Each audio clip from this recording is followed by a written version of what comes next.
All right, hello everybody. I don't know why the chat on screen isn't working. I tried to troubleshoot it a little bit, and it's not working. I don't know why. I did like my troubleshooting things, and it's not doing the thing that it's supposed to do, and I'm not sure what to do about it.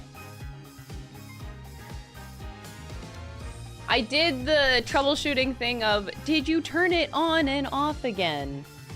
And, well, in fact, that did not work. It's just not working at all. So, that's fun. It's okay. It's not like the biggest deal in the world, but... Man. Okay, yeah, it's like just straight up not working. Oh, that is so weird. What is happening? Okay, well, I can't... Yeah, the troubleshooting could take all day. So, that's okay. Alright, we don't need it. We don't need it. Hi, everybody. Welcome to today's stream. I was like, is today just gonna be a simping stream? I don't fucking know. I don't know what today is. But yeah, welcome in, everybody. Welcome in. Oh, I'm so tired. Alright, you wanna know one thing that I wanna bitch about? I don't know if anybody else is watching. Nick, thank you so much for the 5-month resub. I appreciate it. Metaphor waiting room. Let's go! I'm so excited. So, I need to... I don't think... Is anybody watching Rings of Power? Does anybody watch this show? I am with Dom every night. We're on, like, episode 5? 6? Something like that. Ugh. Oh, wait! The chat's working! Why is the chat working?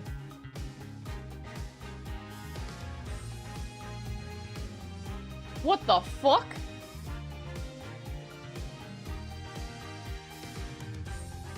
Oh, okay, okay.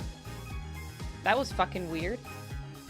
Okay, anywho, so yeah, I'm watching Rings of Power, and I swear to God, this show's writing is so fucking bad that I'm convinced that it's written by AI.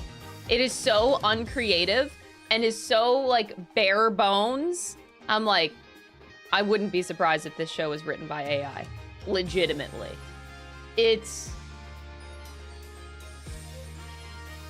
It's the most uninteresting thing you could have ever written. And that is so sad. Because, like, visually, it's good. And I actually didn't mind season 1. Season 1, I vibed with. I thought it was, like, decent. It's not the best show in the world, but I thought season 1 did a good job setting stuff up. And now season 2, I just want to, like, throw my computer out the fucking window. Like, oh my God, this disgrace on my PC. How could you make... Ugh. It's, oh God, the writing is just like, there's nothing there. Definitely written by AI.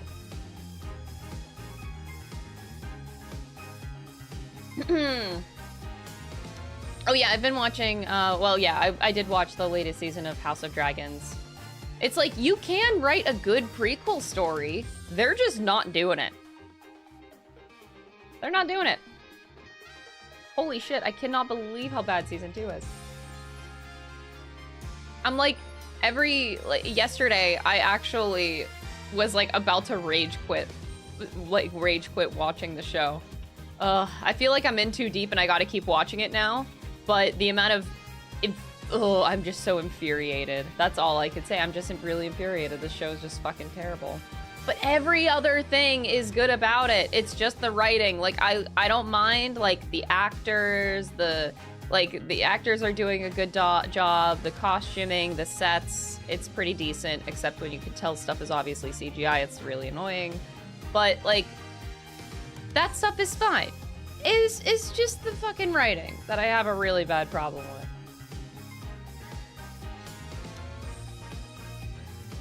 Yeah, right? Wow. Ain't no way they used real writers. I know, I haven't watched Joker 2 yet. Should I? I don't even know if I should. Yeah, I did wake up with the news of the Nintendo alarm clock. I'm not gonna lie, I've also been like really trying not to be depressed because yeah, the hurricane is going on. The hurricane right now is bad. That's my mind, like I woke up and I was like excited about seeing some news, and then I immediately saw more news, and then yeah.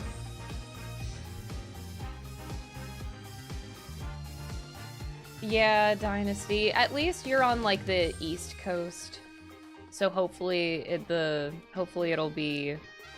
hurricane level will die down by the time it gets to you. My grandma lives in Sarasota, which is getting the worst of it. So it's just my grandma's fine. She's been staying in Pittsburgh with my family, so she's not there. But I just am highly doubtful that her home is gonna make it at all. I don't think so.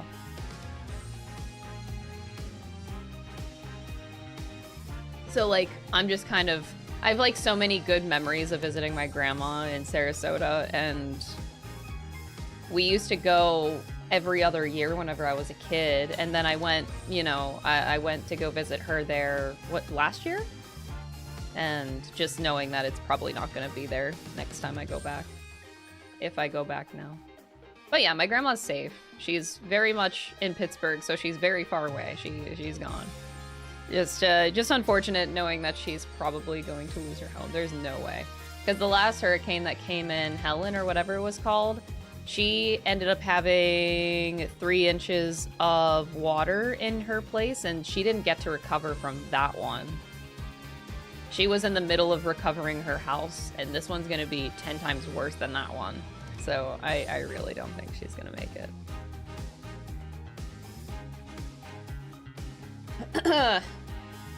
Tampa's getting 15 feet. I thought Sarasota was getting it worse than Tampa. I think the news is focusing on Tampa, but it seems like Sarasota is getting the heart of it to me when I look at the path.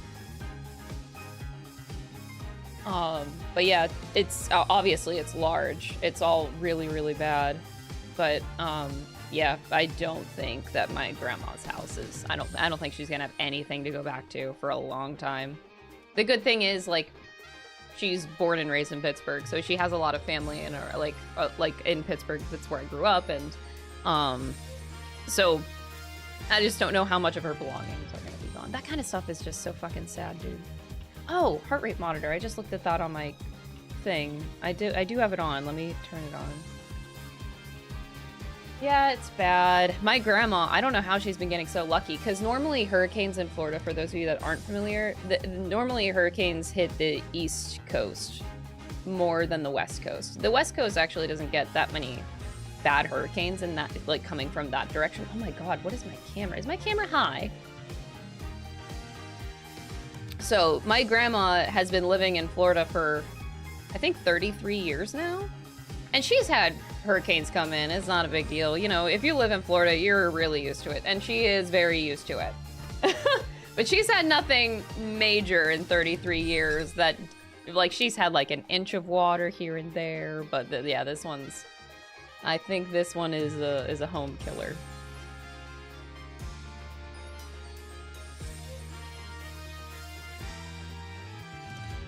Yeah, just check on any relatives. I checked on my grandma. I didn't realize that she was in Pittsburgh already, so at least she's safe.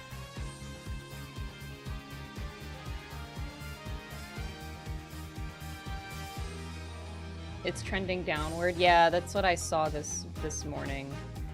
And Sarasota is the place I've gone to the most in Florida. I think I've been to most places in Florida. I used to go there so much. It's like the state I'm most familiar with, but like, yeah, Sarasota was definitely kind of felt like my second home in a way.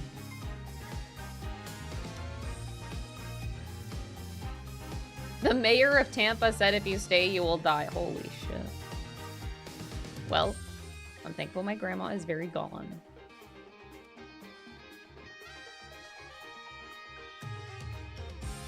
It's already pouring rain. It's not supposed to hit us until tonight. Oh, I hope you stay safe, Dynasty. I actually didn't check on my aunt. I have an aunt that lives in Jacksonville, and I should probably send her a text. I think Jacksonville should be fine, but still scary. Yeah, I think it's starting to hit now. I'm just trying not to think of it because it's yeah, it's not fun. 6 inches of rain, so not too bad. Yeah, it's not terrible, but still. Your grandparents lived in Sarasota too? I feel like there's so many old people that live in Sarasota. Whenever I go to visit my grandma, I very rarely find people my age around. Even in, oh god. What's it called?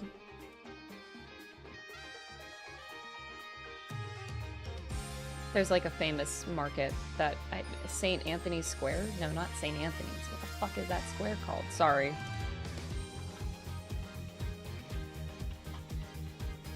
My grandma specifically lives on the Key Islands. St. Armand's! St. Armand's! Ah, not St. Anthony's. St. Armand's Square. Oh man. I have so many memories in St. Armand's Square. That's gonna be, oh! It's gonna be gone. It's gonna be gone! Ain't no way they're surviving that.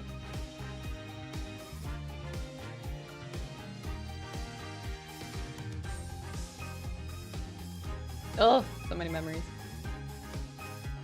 Anyway, let's not think about that. At least my grandma and hopefully other people are evacuating and are safe. Tornadoes and tsunamis are scary. I mean, any natural disaster is absolutely terrifying. And I feel fortunate that I've never really lived in a place that had scares. Like the East Coast, we don't get earthquakes really over here. That's West Coast business. We get like, I don't know, we've had tornadoes, but I don't know, none of the tornadoes have really been like that threatening around here, and they're not really that often either. We don't really get that many like natural disasters, so I've never really had to like be confronted with it as much.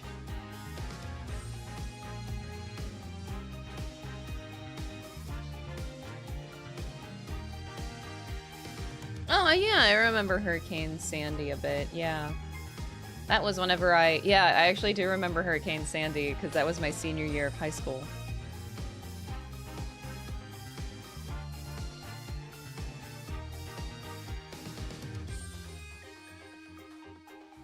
We get hailstorms and freezing rain. Yeah, like, the most we're gonna get is, like, an ice storm, which, to be fair, ice storms are terrifying, and, the last ice storm, like, that was, like, very serious at least in Ottawa, I think people didn't have power for, like,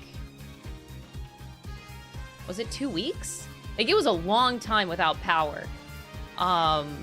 It was a pretty serious ice storm. But I also feel like nowadays we're better equipped for an ice storm to happen.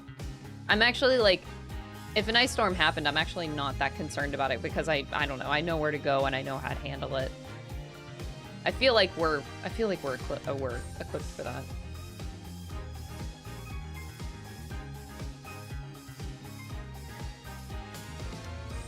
You were in grad school when Sandy hit? Yeah, that was my senior year of high school. I do feel slightly old.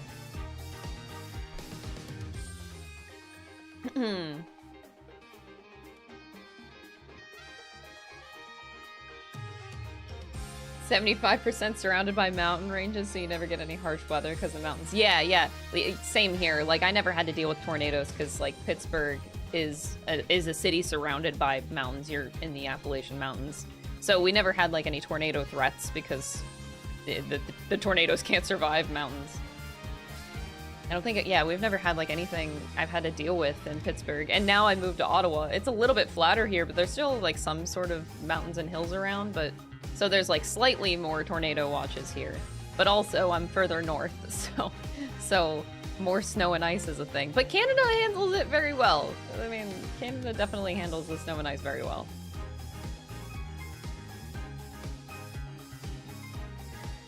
You have 0 mountains? Yeah. That does suck about Florida. Oh, man. Oh, the other thing that whenever I go to Florida, it's like, anytime you drive around, you're like, man, these roads are so nice. Well, it's because they don't have to deal with any fucking weather. Like, our roads get destroyed up north. There's potholes everywhere. Like, you go to Florida, all their roads are perfectly clean and smooth and nothing wrong here. Man, I wish I fucking had that.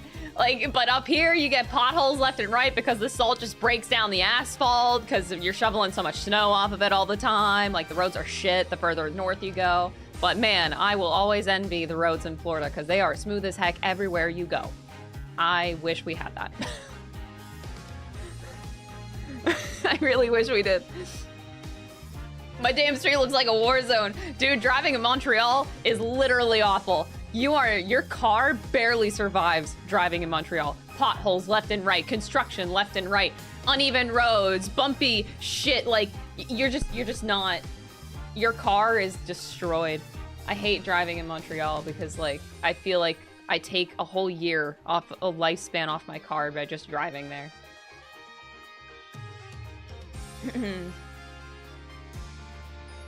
Yeah, when you get all 4 seasons, it means bad roads. That it does. God, I hate potholes so much. PA roads are absolutely terrible. Yeah, and Pittsburgh I've always hated because the roads like they're just so stupid. You'll turn left in Pittsburgh and you will go up an incline that literally is this steep with potholes. Like, Pittsburgh just puts roads on quite literal, like, big mountain slopes. And in the winter, you just know that you're not going on that road. But, like, sometimes Google ain't gonna take you that. Ain't gonna get you there. Like, just navigating through the mountains is terrible. And then they don't take care of the roads, too. It's so bad. Why so steep? Because, like, Pittsburgh is a city surrounded by mountains. So it's like, they have to make roads on steep ass hills because where else are you gonna put the road? It's a time. Pittsburgh is a special place. There's like 3 different big tunnels. So like they've cut through mountains and they've made tunnels and stuff, but you can only have so many roads in the mountains, so they go over them too. Instead of shoveling snow, how about you shovel Ambi plushies into your house? Grab them now through this link. Buy 1, buy 3, buy 10, buy them all, or else I'll call your mother and tell her that you didn't like her cooking last time. Damn, Tion, what the fuck, bro? Thank you. Oh, I love that segue. That's such a good segue. Enough about hurricanes. Focus on the tornadoes. Beautiful segue. So, are you guys ready for more Simon Blackwell today? Because I'm not. I keep thinking about it.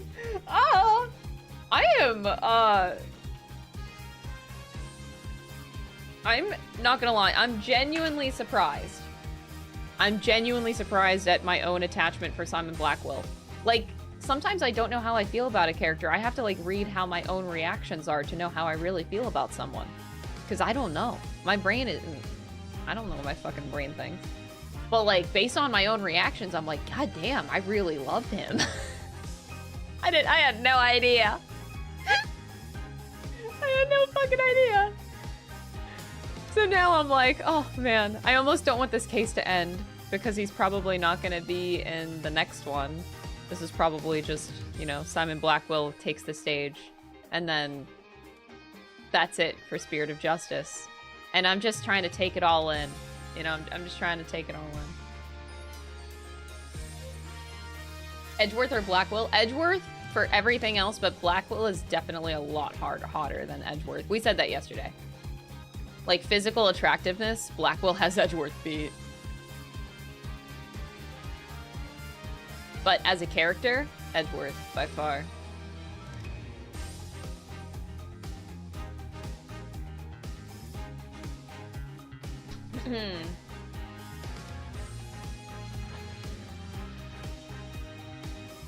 I'm ready to buy a Simon bun. Yes, I am.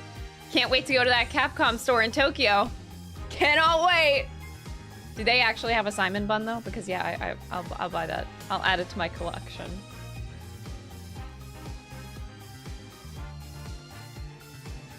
Andy, you can't do this to me. By the way, Andy is our newest mod in town for the YouTube side of things because things have been very bad over there this whole week of stream so far. So Andy has been recruited, longtime member of the community, trusted mod here. So everyone say hi to Andy and be nice, or else.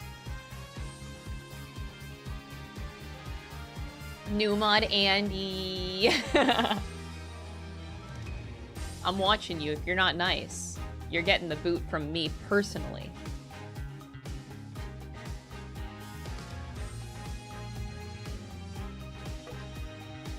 But anyway, so Andy, what you said. Oh, Edgeworth, Blackwell, Sholmes, fuck, marry, kill. That's, no. I'm not doing that. I can't do that.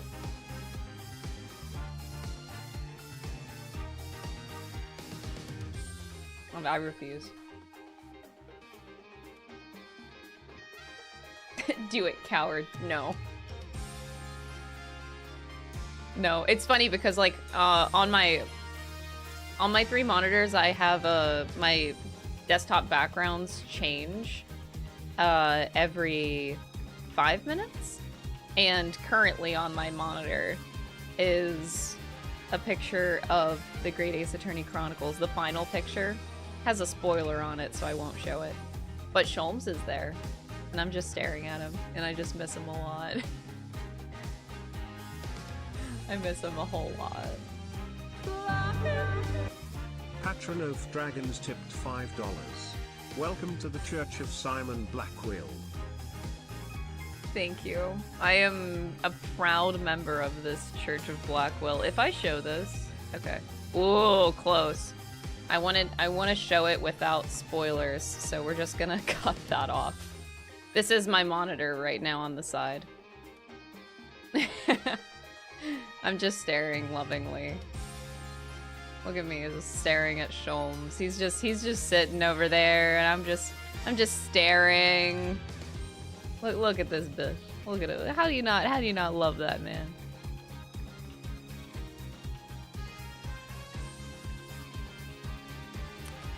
He's just so beautiful. He's so tall. Now everyone else is just fucking short. Oh, and now my desktop changed. Okay. Well, that's that. Now I have to go back to what it was before. There we go.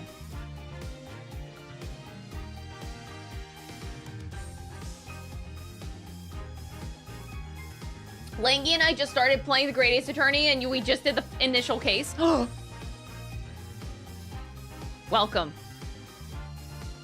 You did the initial case with the famous prosecutor Ouchie? Is that his name? I think. Who's your favorite attorney? Mine is Aerith. Get out of here.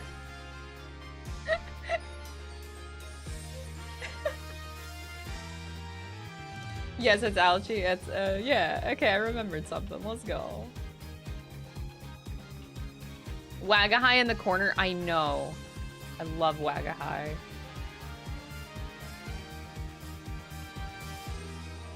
But yeah. Anyway, I'm glad to hear that you're playing Peak. Very glad to hear you're playing Peak. And I hope you continue to enjoy playing Peak.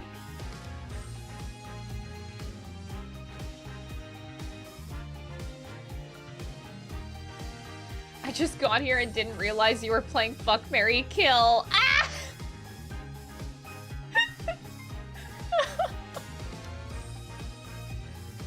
We're not playing that game. Not yet, anyway. We're gonna play the video game, and we are going to... Wait, what is this? Oh, okay. We're gonna play the video game, and see Simon Blackwell again. So in yesterday's episode, Simon Blackwell summoned Taka in the courtroom. And basically, Taka is currently acting as a courier pigeon. So we are in the middle of a recess right now. Unless they're just skipping to the next. Oh, they're just skipping. Okay. Taka has arrived. Now that the sweet buns have arrived, this court is back in session. Go on, Uendo, eat up.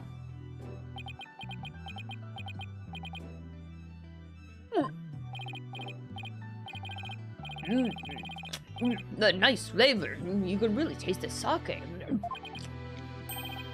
That was delicious. Yes, a unique sweetness and the faint aroma of sake. Yet I hardly think that anyone could pass out from eating something like this. What's the matter, Uendo? You're not afraid of a tiny manju, are you? Are you saying of how many calories it has? Don't be ridiculous. A sweet little snack like this couldn't possibly... I mean, it could never. Less bleating, more eating, witness. Fine, whatever.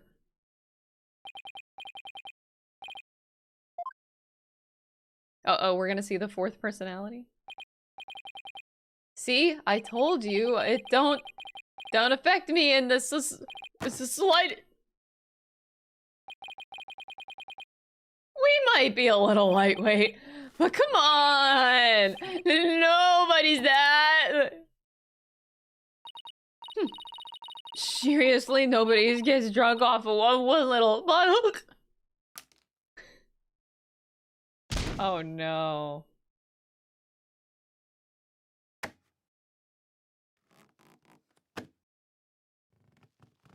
Why am I scared?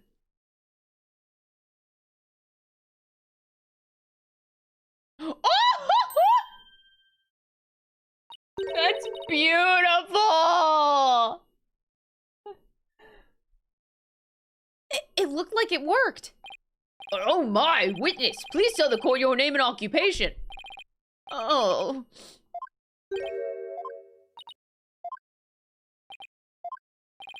Oh.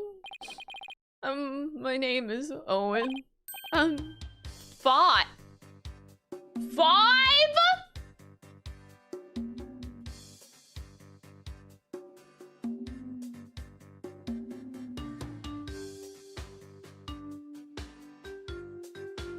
I thought he was just depressed. Okay. That. Okay. You're 5 years old? Am I in trouble? Please don't yell at me. Oh. So he's Uendo's fourth personality. I'd hardly think a child like him could have a motive to murder the victim. Yeah, no shit, Sherlock. And even if he had a motive, could he have actually committed murder? Ari9, thank you so much for the 8-month resub, I appreciate it! That's a very good point. Owen does appear to be very timid and weak. Oh. It seems the defense was hoping this hidden personality would be the real killer. But now that he is standing here before us, it is clear that none of Uendo's personalities can be the killer. Where can I even go from here? Shisho? Owen! Do you know something about what happened to your master? Come on, buddy. Won't you tell Auntie Athena what happened? What a scary lady. I'm not scary. Look at Auntie's big, big smile. smile. Tell me about your master, please. Please, with sugar on top. Okay. Shisha was super nice. He's always played with me. Just like a real grandpa. I loved Shisha. Oh. Oh. Oh. Athena, do you sense anything behind his words? I sense his sadness.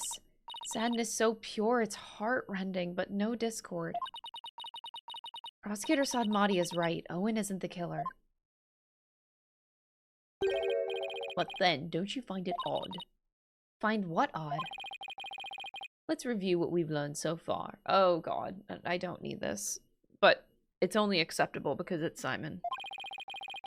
Uendo rearranged the Karata cards to pin the blame on Bucky. Well, that's because the original message implicated Owen. But Owen is only 5 years old and absolutely adores Master Tornado. Exactly. The other 3 personalities also have no motive for murder. If Owen isn't the true culprit, then the person who first laid out the cards probably wouldn't have been Master Tornado. So then, who did it? Defense? Did the appearance of Owen help you figure anything out? Yes, Your Honor. I now know who it was that first laid out the Karata cards. But I thought it was the victim, right? No, Your Honor. I don't believe it was. The one who first arranged the Karata cards on the table was none other than...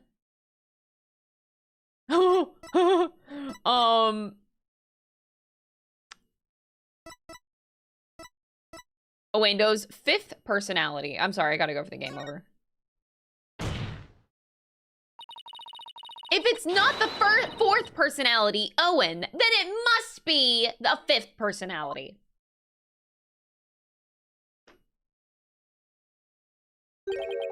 And why would a 5th personality try to pin the blame on the 4th? They both inhabit the same body, after all. Well, oh psychology expert. Isn't that just not how it works? Wait, this isn't the diss he thinks it is. It appears our psychology expert has run out of expertise. That's enough! You're guilty as fuck! Get out of my courtroom!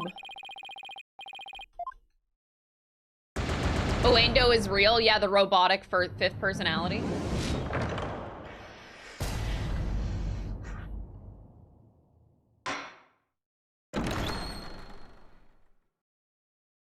How can this case be so enjoyable? I don't get it. All right. Wet noodle number 3. Could it have been wet noodle number 3, the previous owner of Wet Soba? You do realize that the old man has already kicked the bucket. This trend of giving wrong answers, I suggest you bucket.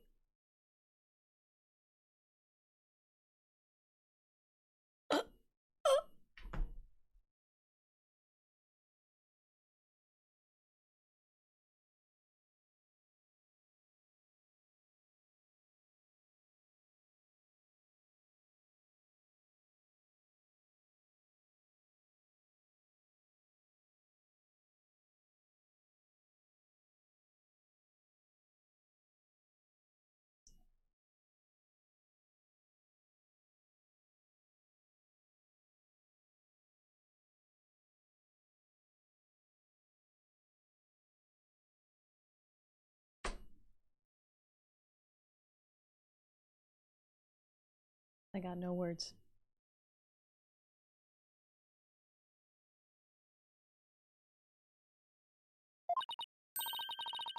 Hey, was that an attempt at wordplay there, Simon?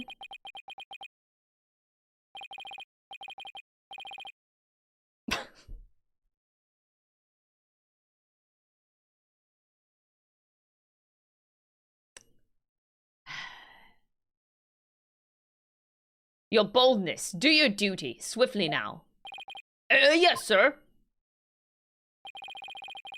It isn't every day that the defense requests a penalty for itself. I like how the judge admits that Simon is actually on defense. Because who's gonna say no to Simon Blackwell doing whatever the fuck he wants in this courtroom? You know what? I wouldn't be surprised if by the end of this trial, Simon ends up becoming the fucking judge. Because who's gonna do anything about it? Surely not the fucking judge himself. Simon's just gonna be like, get the fuck out of here. I'm the judge now. I decide how this court goes. Like, he's just going around the courtroom with all the roles. He might as well end up on the judge's chair, for fuck's sake. He's going to really let me have it later. I just know it. I'm okay with this. I'm just saying. Okay, Simon's gonna get really mad at me if I give any more, wrong answers. I believe the person who laid the cards out is the very person who killed Typho Tornado.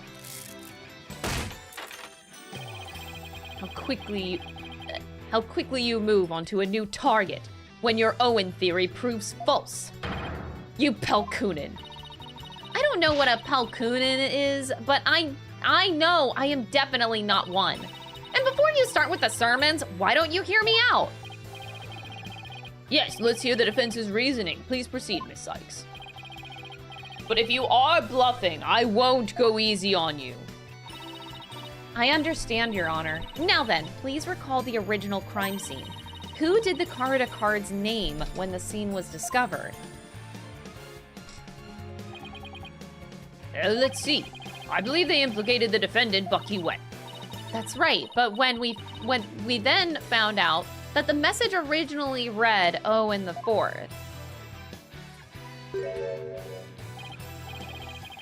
Which implicated the young boy, Owen. Exactly. And the person who rearranged the cards was undoubtedly Uendo. Uendo must have kept silent, but we can be sure that he already knew his master was dead. His tampering with the crime scene using the TV all but proves it. Oh boy.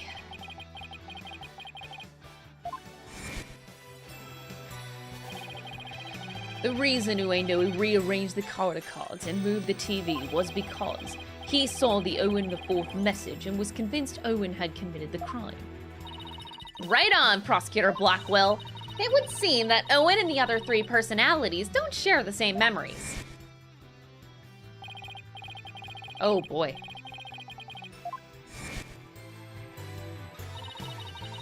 Uendo feared that Owen had killed Master Tornado, so he tried to hide Owen from us.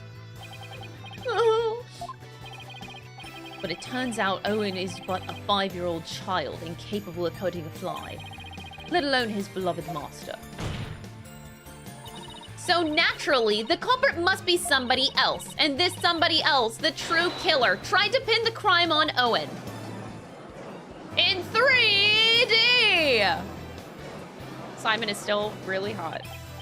I see. That does make sense. This is not but conjecture, composed of half-truths and fantasy. Who then do you maintain murdered the victim? I believe Owen might know something about that. I refuse to allow such impromptu testimony, and from a 5-year-old no less. Such a young child is incapable of producing anything coherent. What? Your desperation is disgraceful. You should realize when it is time to let go, and I saw it. I saw Shisho getting... Owen! You do know something, don't you? Yeah. Oh my, is this true? If so, we must have Owen testify immediately. Don't you agree, Prosecutor Sadmati? It's all right, Owen. Go ahead and tell us what you know.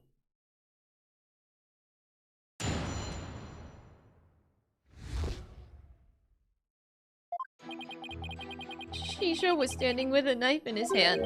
Blood was dripping onto Shisho's face, getting it all red. I couldn't move at all. I was so scared, I passed out. Aww. This is eyewitness testimony from the moment of the murder. Owen, can you tell us anything else about what you saw? I was so scared. So scared. Owen! His emotions are spiraling out of control. Something must have really frightened him. Is he all right? His emotions are running wild because he's trying to recall something frightening to him. I recommend a therapy session right away. I see, yes. Please do whatever you can to help the poor boy. Will do, Your Honor. I'd better find the cause of these out-of-control emotions pronto. Actual baby. How do you give, like, can you give a therapy session to a baby? Yeah, I guess that's a stupid question. Yeah. It just seems like so young. Woo! But looks so daunting, but we all know that he's cutting noodles. Shisho was standing with a knife in his hand. Blood was dripping onto Shisho's face, getting it all... What?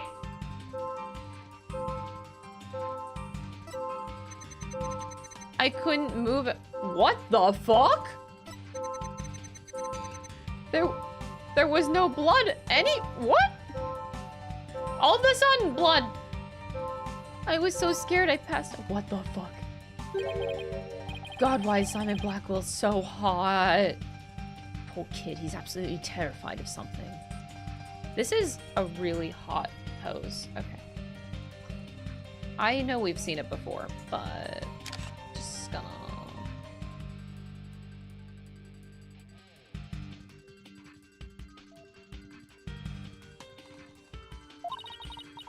Whatever it is, it might be the root cause of his out-of-control emotions. I better take another careful look at the images.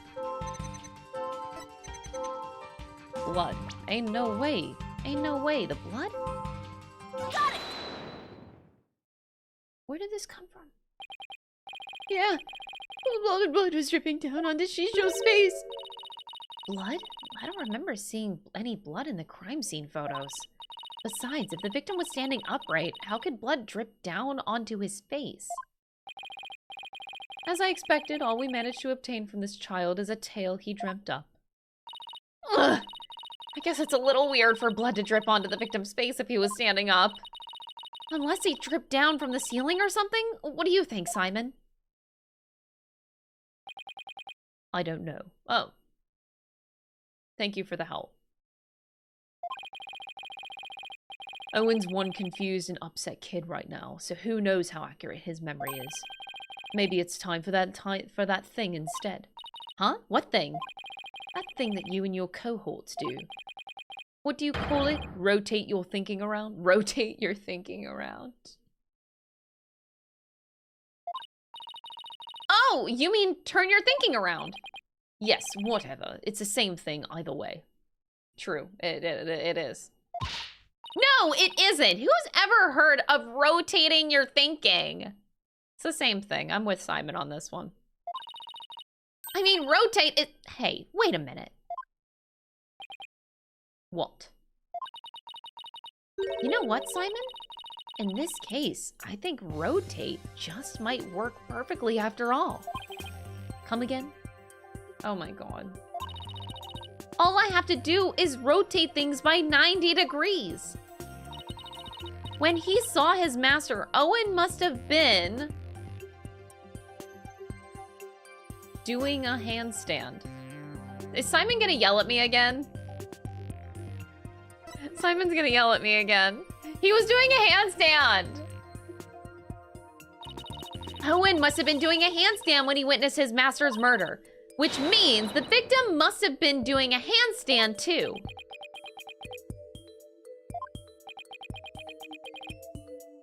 Oh, he liked that. I made him laugh. Or not. It's not, isn't it? Looks like all that rotating threw you for a loop, Miss Sykes. Guess I rotated my thinking a little too much. Yeah, that'd be 180 degrees. Should I do the other one? Yeah, yeah, okay. I don't care anymore. Fuck you, Simon. Owen must have been pressed flat against a wall when he witnessed his master's murder. And that would make it look like blood was dripping onto the victim's face, would it? Or maybe not. I mean, it's not a big deal, right? What do you think, you big drip? What does that mean, you big drip? All right. This time I promise to rotate my thinking by 90 degrees. But what if I said do a handstand again? Owen must have been lying on the floor when he witnessed his master's murder. What? That's the conclusion I arrived at when I rotated my thinking by 90 degrees, which means that all of the visuals in my matrix were off by 90 degrees. But the first one, though, anyway. This means Master Tornado was also lying on the floor, which solves another mystery. And which mystery is that? The mystery of how blood could have been dripping onto the victim's face. It becomes much easier to imagine how that could happen if he was lying down. Like someone bleeding onto Master Tornado from somewhere up above him. I remember now, somebody was sitting up on top of Shisho. What?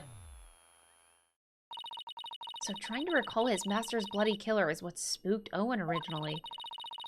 The blood that stained the victim's face red came from the person sitting on top of him. The victim was holding a knife, so he likely nicked his attacker as he was fighting back. This means his assailant was injured on their face somewhere, like the forehead, perhaps? Assuming the victim and his attacker were face to face then? Yes. I see, so that is what happened. But if I recall correctly, the accused has a fresh bandage on his forehead, does he not?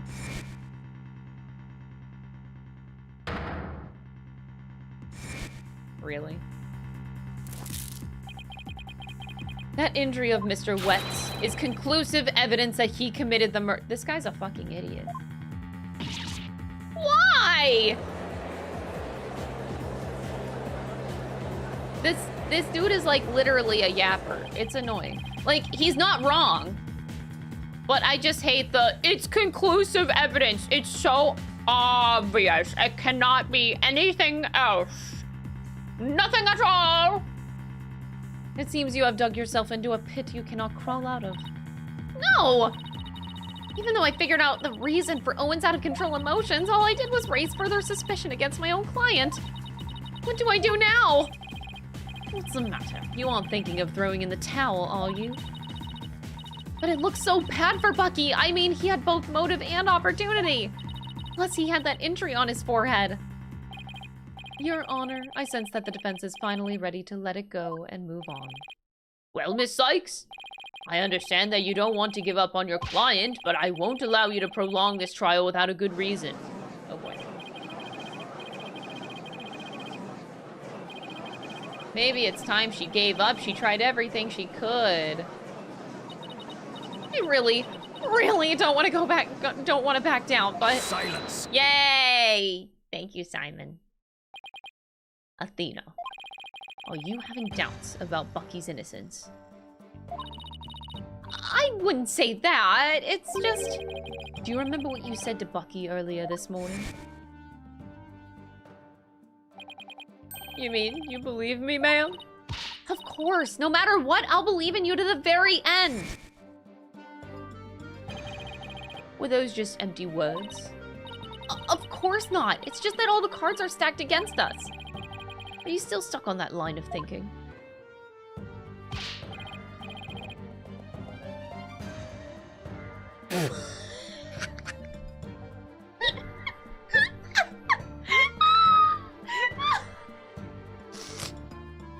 Oh my god!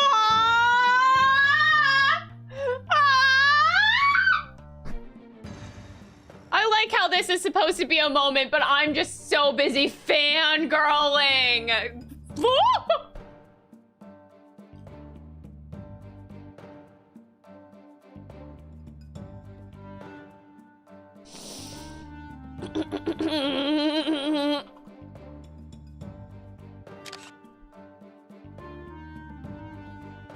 I think 3D was the best thing to ever happen to Ace Attorney. No particular reason. No particular reason.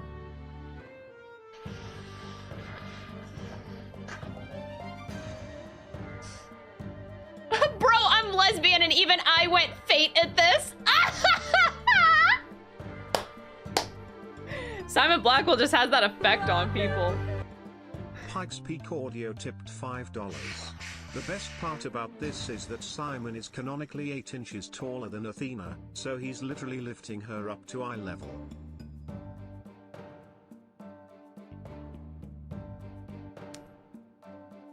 Thanks for the $5. Can I stay here for a minute? Can I stay here for a minute?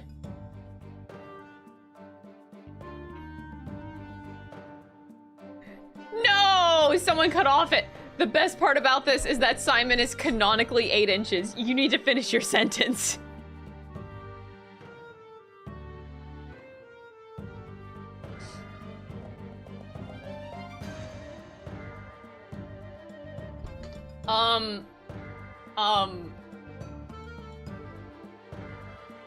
This is, I can't move on. I'm like, I'm stunned.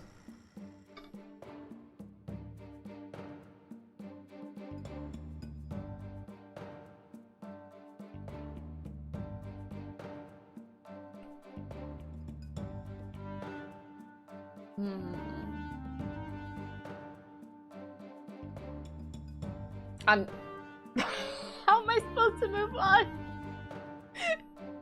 This first person.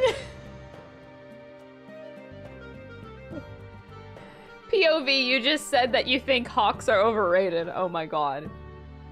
Yeah, Simon would absolutely kill you over that. Oh my god.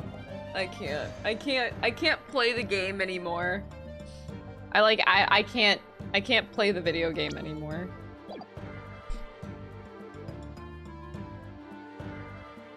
Oh, I already took my screenshot.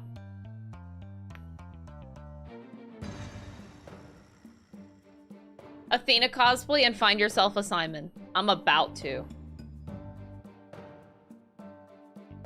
I never in my life considered an Athena cosplay until just now.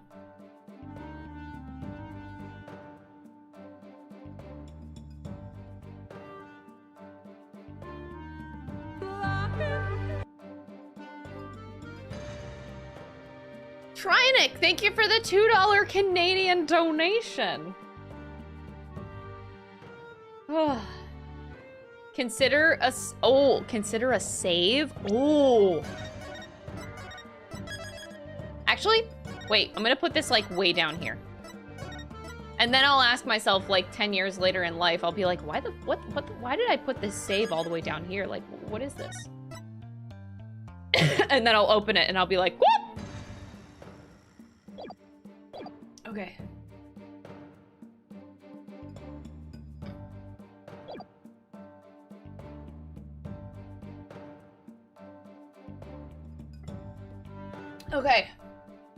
Okay, we gotta move on.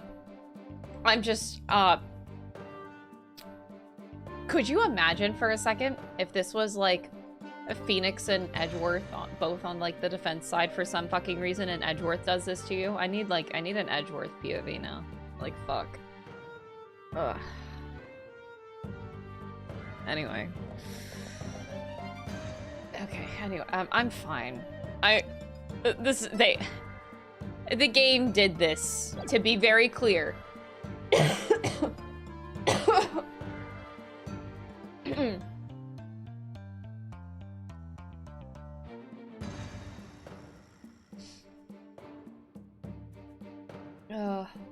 That's too much physical activity for Edgeworth.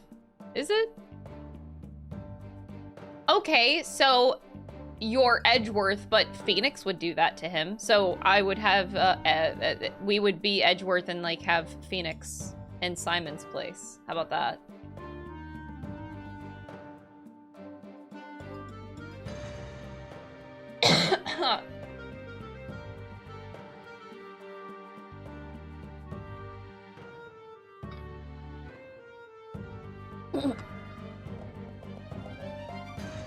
This is the man who broke his boyfriend's back.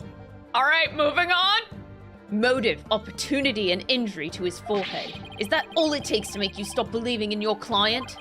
Tell me again, who are you to Bucky?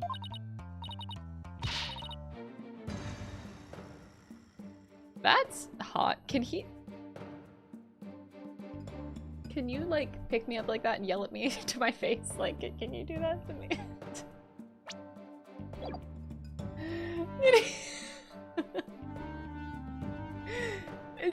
You can... Just saying, like...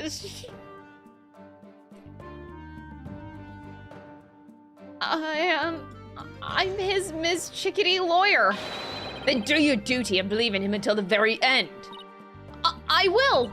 Simon's absolutely right. I'm Bucky's lawyer, and he's depending on me. Defense team, please. No fighting in my courtroom. Oh no, it's gone. It's gone. I'm sad now. Depression is setting in. The defense is ready to resume, Your Honor. Prosecutor Blackwell was just giving me a pep talk. Can you give me a pep talk? Please? Thank you, Prosecutor. I didn't do it for your sake. I did it for my sober shop, you bitch. I did it for the future of Wet Soba. Totally not doing it for Athena, too. Okay, Mr. Hardass. Yeah, I got it. The defense would like to now continue with Owen's therapy session. Owen, would you be all right with that? Okay. So somebody was sitting up on top of Shisho, bleeding from their head, and smooshing something into Shisho's face. Noel Garibay tipped $5. With the other cases, the stakes for losing the trial were really high. Whereas in this, Simon doesn't want to lose his favorite noodle place. I know, and isn't it great? More power to Simon. Thank you for the $5 super chat. Don't mind me wiping up the droll pool from the floor of the mod dungeon.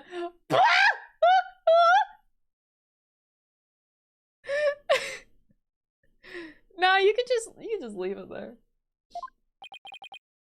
What is it? I still hear discord in Owen's voice, but I don't sense any inconsistencies between his statements and his emotions. There don't seem to be any contradictions in his testimony itself either. Ah, so that's it, huh? Did you figure something out? Your ability to sense emotions is making you focus too much on his feelings, Athena. But there's actually something he's being very vague about in his testimony. If you can clarify what he's feeling uncertain about with some evidence, you should be able to move forward from there. Okay, that makes sense. I'll give it a try. I'll just update the mood matrix with the new information, and then we'll be ready to go. So I just need to present some evidence on what Owen is being vague about, huh?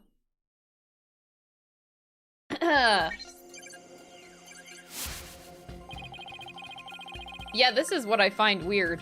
I thought of this image and I'm like, he's just holding the knife up. Shisho had blood on his face and a knife in his hand. He went on the floor and somebody was smooshing something into his face. I couldn't move at all. I was so scared. I passed out. So now, let's see what Owen is feeling uncertain about. It should manifest as something Owen isn't being specific about. What's the matter? Is this too tough for you? I didn't even try yet. No, I'm thinking, so stop distracting me. This is literally me this whole case.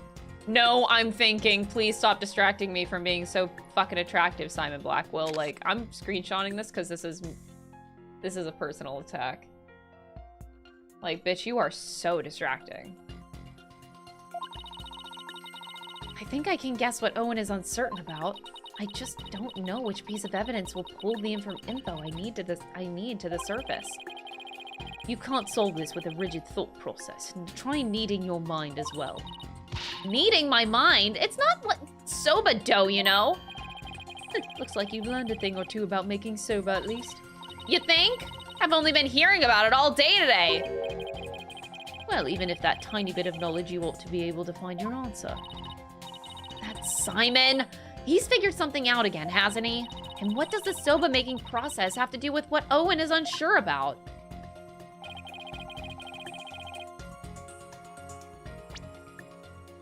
Okay. Where is that information? Lol. Just lol. Thank you, Ray, for the 6-month resub. I appreciate it. Anyway, the victim was making soba noodles from scratch in the dressing room. The room is covered in soba flour. There are 2 drink cans in the fridge, and the TV can be used to monitor. I don't think... Okay.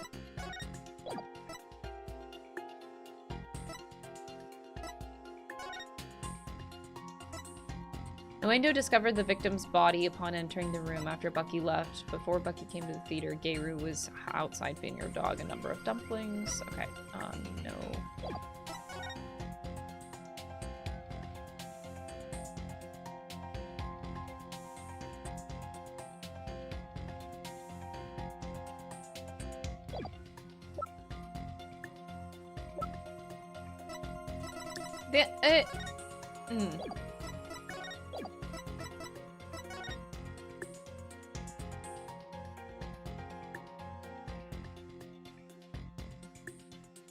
No. Simon's statement doesn't help anymore, except for the dog thing. That's gonna come up later. I'm wondering...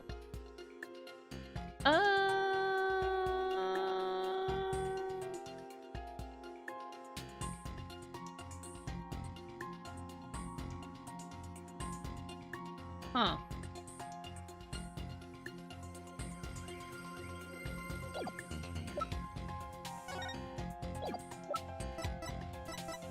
Shisho had blood on his face and a knife in his hand.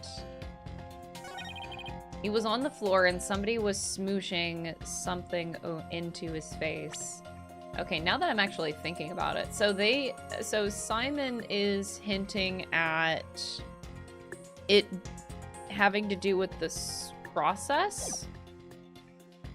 It is so weird. This image is so fucking weird. Just like laying on the ground, blood on your face, knife up in the air. Like, is this not the weirdest fucking thing?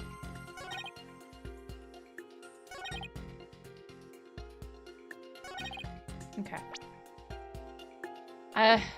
Between 1 and 2, I'm leaning toward... He was on the floor and somebody was smooshing something into his face. And the goal here isn't to contradict. The goal here is... So we're trying to present a piece of evidence that will pull the info that we need to surface. So I'm thinking that's what the cards are for. We just need to talk about the process, like these pictures. But that doesn't... I feel like this is such a stretch, but I don't see how it's anything else. I'm not really sure Objection! if this means anything. It doesn't mean anything. Oh, it could be the other statement too. No, not at all, lady. Lady? But you're technically older than me. Look, Owen, don't call me lady, okay? Oh no, now the lady's mad at me. Ah! Miss Sykes, please don't make the witness cry. A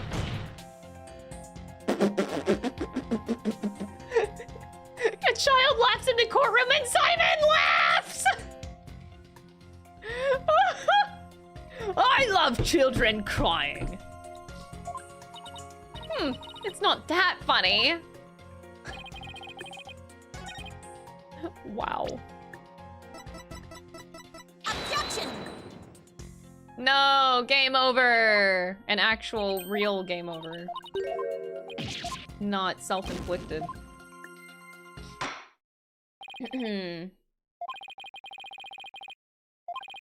I love his sprite animation so much. I do like Uendo is very, very enjoyable. Guilty as fuck!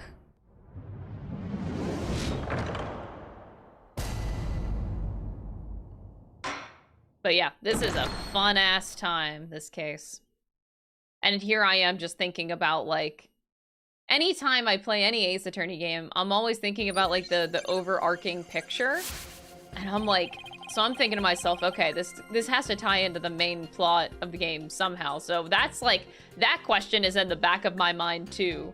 So I'm just, it's just a thing I'm thinking about.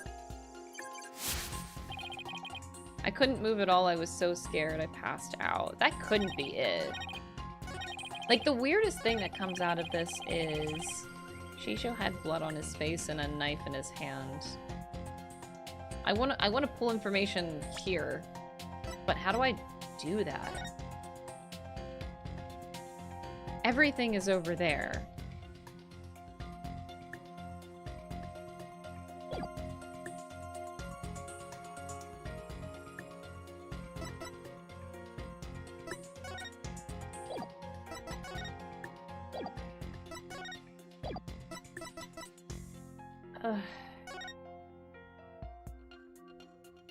Objection! Picture? Oh boy. This is a tough one. Because, like, nothing else makes sense. Oh my god, Simon is still laughing at me. Every time you fuck up, Simon just laughs at you.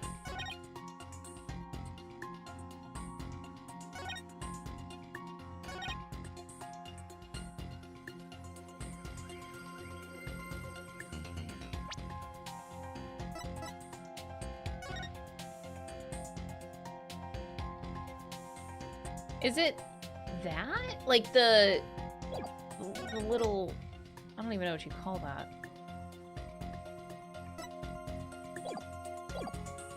Base Blackwell, wow.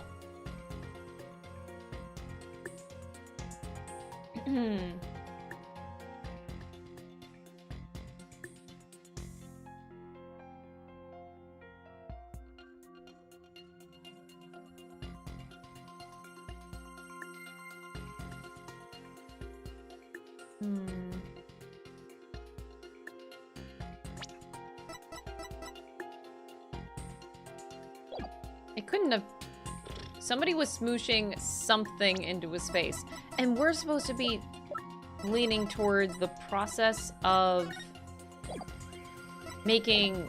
of making soba noodles, which only so much of our information...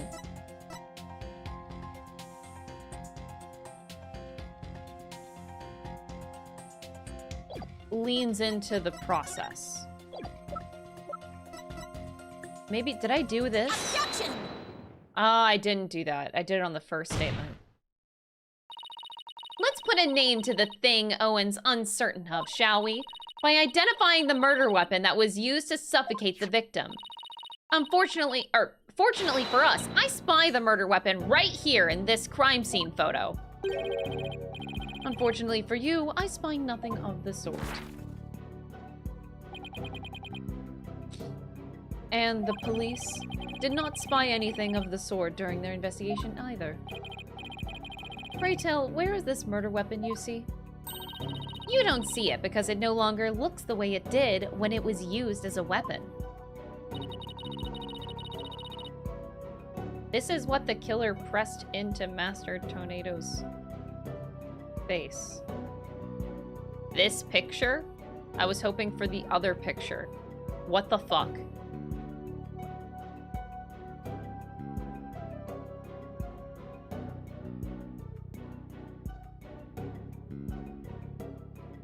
Take that! The mystery person that Owen saw press soba into the victim's face, thereby suffocating him. I grow weary of your tasteless jokes. How could anyone commit murder with soft, delicate soba? The noodles would instantly fall apart if they were pressed into someone's face. Yes, I agree. Well, I disagree. There is a way the soba could have been used to suffocate the victim. What? You will explain your theory at once, Miss Sykes. To kill Master Tornado, the culprit must have smothered him with...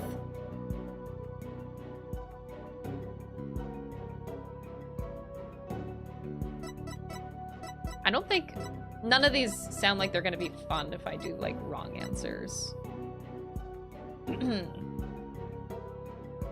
let's just... Okay, I'll still try. Uncut soba dough. See what they say. The culprit must have used the soba before it was cut into noodles. In other words, the murder weapon was raw soba dough. What a way to fucking go, dude. What a way to fucking go. Order in the court! Yes, soba dough could definitely be used to suffocate someone, couldn't it?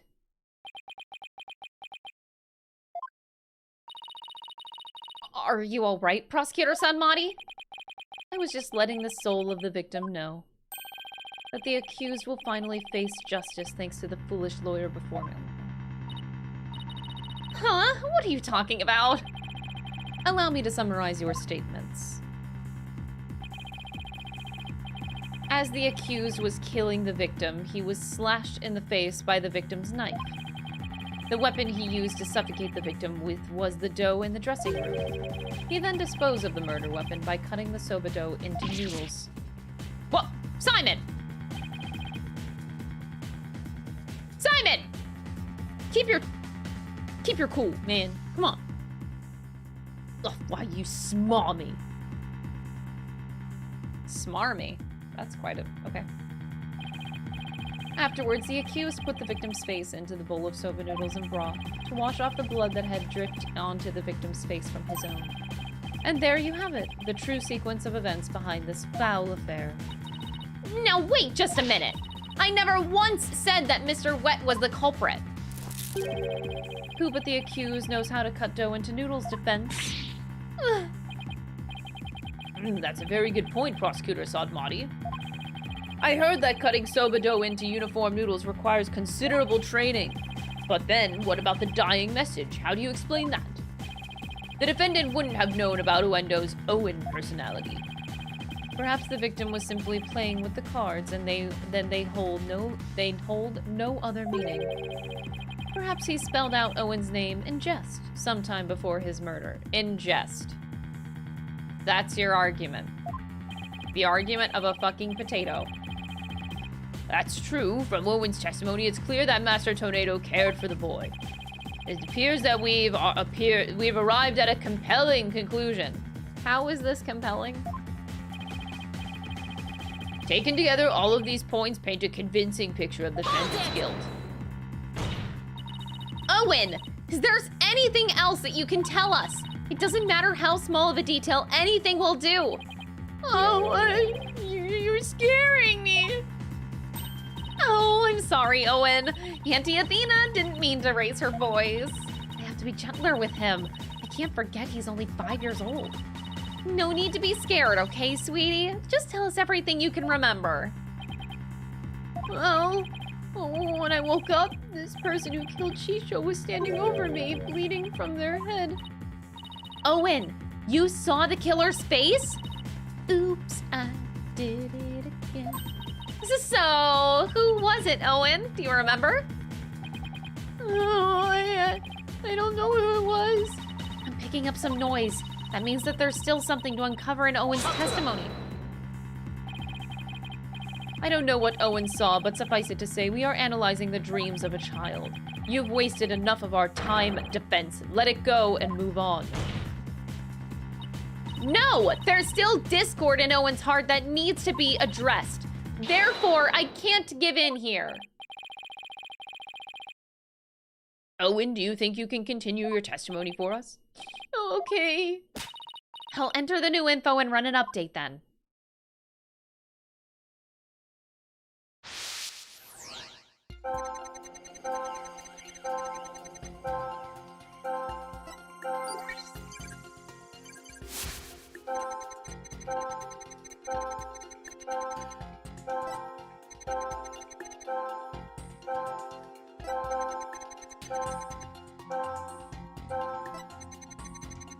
And when I woke up... Oh boy, the happy though. The person who killed Shisho was standing over me. Happy. Oh no. I'm not gonna point it out yet because I want to hear what Simon has to say. Owen saw the real killer's face. This is ultra-critical eyewitness testimony. He must have been so scared. Wait a minute. What's that one emotion doing in there? Oh, no. Nothing from Simon. This is so sad. Got it!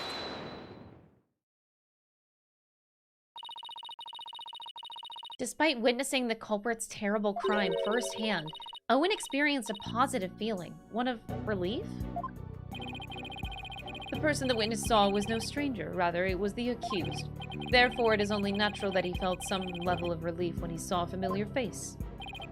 Defense end this madness and sully your soul no more. Owen, who did you see? That nice smell. I love the smell of that perfume. Finally.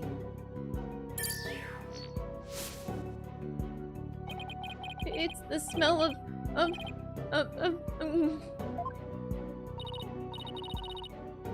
You can do it! Try to remember, Owen! Oh, the smell of...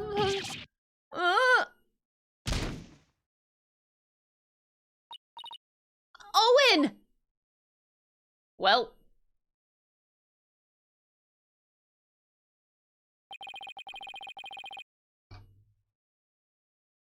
It seems Owen is now resting in the infirmary. They certainly have their hands full today down there. Let's continue with the trial. Despite Owen's testimony, it is the opinion of this humble servant of the Holy Mother that the child's words were insufficient to clear the accused of suspicion.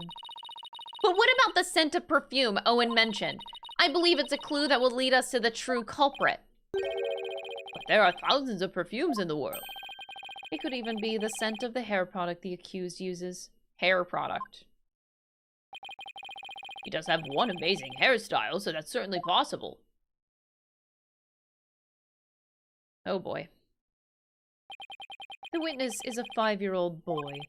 He cannot tell the difference between conventional perfumes and hair products.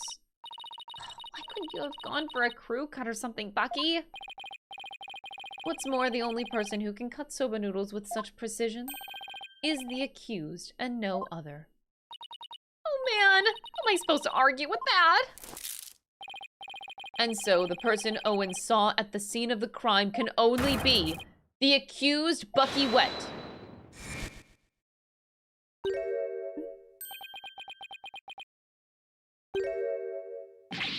What the? Oh. Hey! I never use hair... Oh my god, wait, you guys made an emote out of that?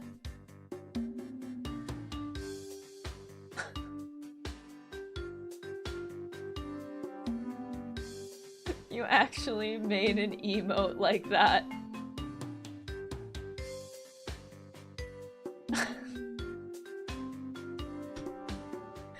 Oh, that's beautiful. You guys work so fast. I never use hair products or anything with that smell. If I wore something like that, the smell get into the soba. Boom! Check it!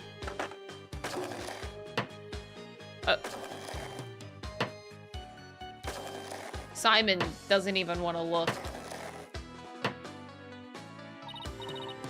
Mr. Wet? Aren't you supposed to be resting in the infirmary?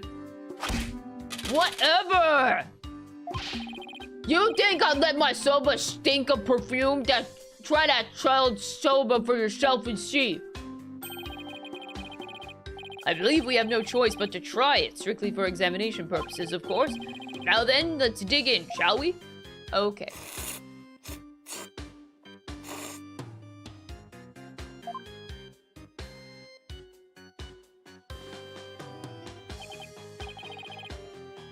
That was delightful.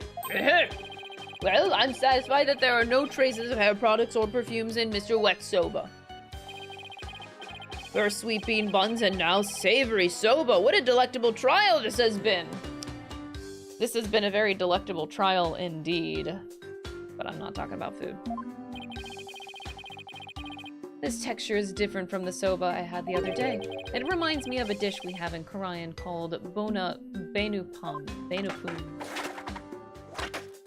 Dang, this guy is dope.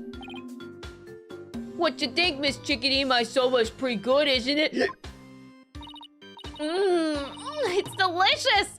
Don't you think so, Simon? Still pales in comparison to his late father's cuisine. Society, why you always gotta be so hard on me? He's like this with everyone.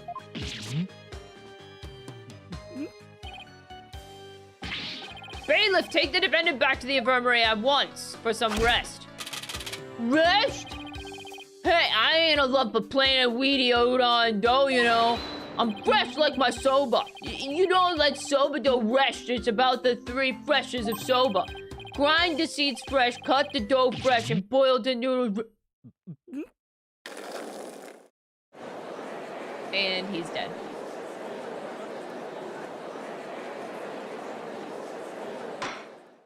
In 3D. Good grief, what a defendant. At least Bucky wasn't the source of the perfume smell. Wait, smelly perfume? Looks like you remembered something. The phrase smelly perfume reminded me of a certain somebody. And who might that be? There's only one person that comes to mind. The phrase smelly perfume reminds me of Simon Blackwell. Take that! Please give me flavor text. No. Oh. No flavor text. This would have been the time to do it, and they didn't. There's no doubt about it. It's this person.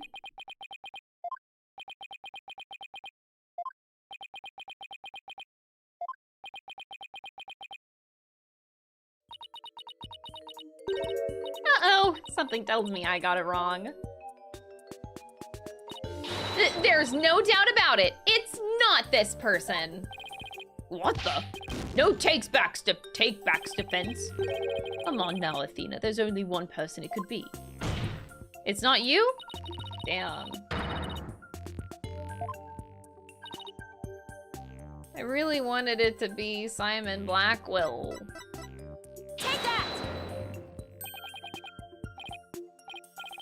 Yes, she did smell very nice, didn't she? Just a moment, defense. You would throw suspicion on Geiru now because of a scent? Your Honor, there is no need to go along with these ever-changing claims of the defense. I suppose their claims have been awfully inconsistent. But Geiru could have been at the crime scene. Yes, but you'll get to see those balloons of hers if we call her back to the witness stand. That's the bait! Oh my god! Oh my god, the bait! I heard you like some booba! How vulgar! His Honor is not interested in such things. You are. Don't act like you're not immune to it.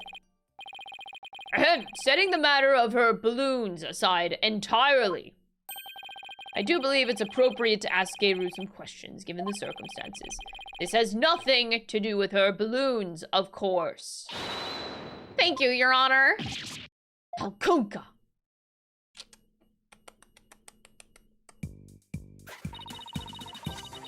Thank you for calling this disciple of the Tornado School of Rakugo back for an encore! It's me, the balloon artist you all know and love, Geiru Tornado!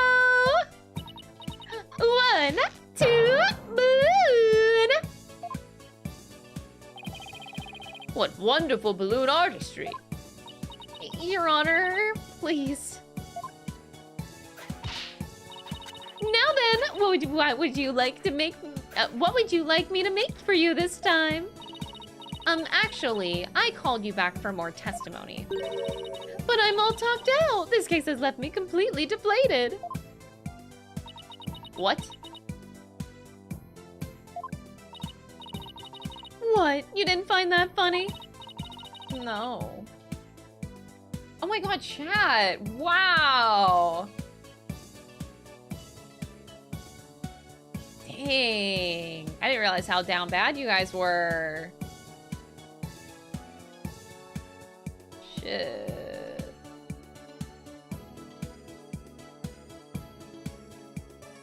This is y'all...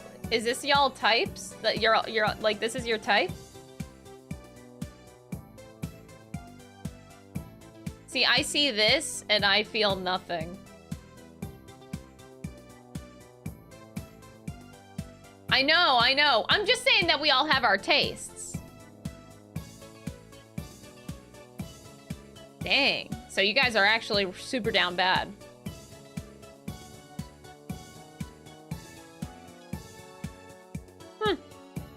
She broke Twitter one day? Wait, what?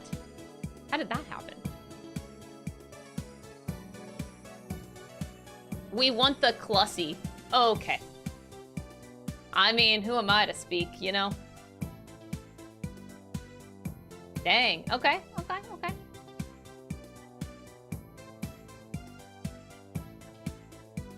I don't want to know. I'll know later. I'll figure it out later. After all this. Anyway, what exactly is going on, Simon? It seems the person who murdered Master Tornado was wearing perfume. And you were the only person I could think of who wears perfume. Wait, you mean I'm a suspect now? Gayru, you knew about Owen, right? Well, yes. I often played with him at Chisho's request. So that means you could have left that fake dying message, right? What? Just because I wear perfume and no Owen? You think I'm a murderer? Oh, how could you? The witness is absolutely right. With no evidence but the distorted memories of a small child, it is outrageous of the defense to accuse this woman. That's right. You don't even have any proof. You may step down from the stand, Gayru. The defense does not have one scrap of evidence that connects you to the crime. Oh, wait, just 1 minute. I may not have proof, but Owen's testimony is still enough. Please feel free to leave, Gayru. I'm so close. That must be something I can do. Well, if the prosecutor says it's okay, then I guess I'll be going now. Silence. That's right, Simon. Oi, Gayru, you're an entertainer, aren't you? Good old Simon gaslighting, let's go! Once you go on stage, it's your duty to complete your performance, is it not? So what are you doing, leaving halfway through?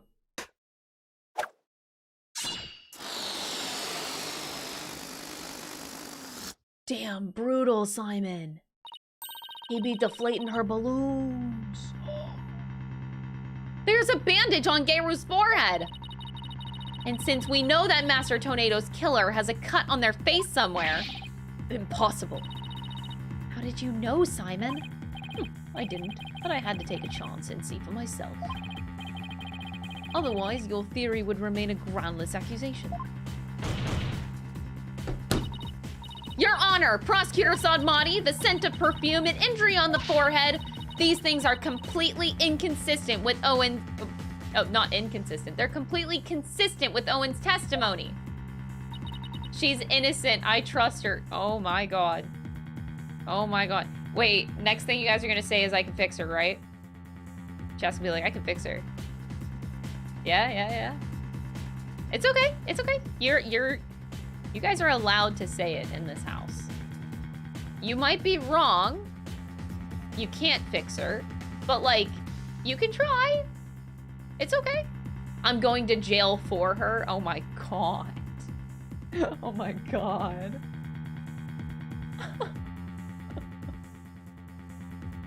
Nobody wants to fix her. She's fine like this.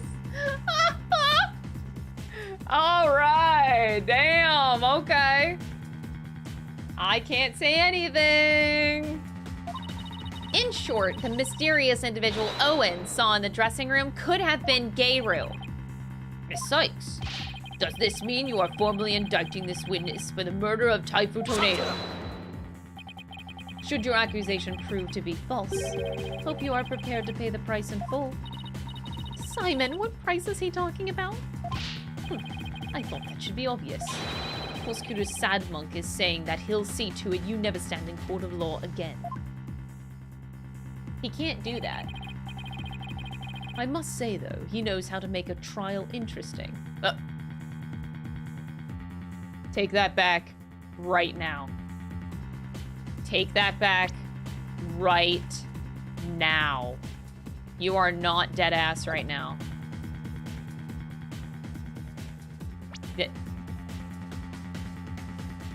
You mean he knows how to make a trial actually boring?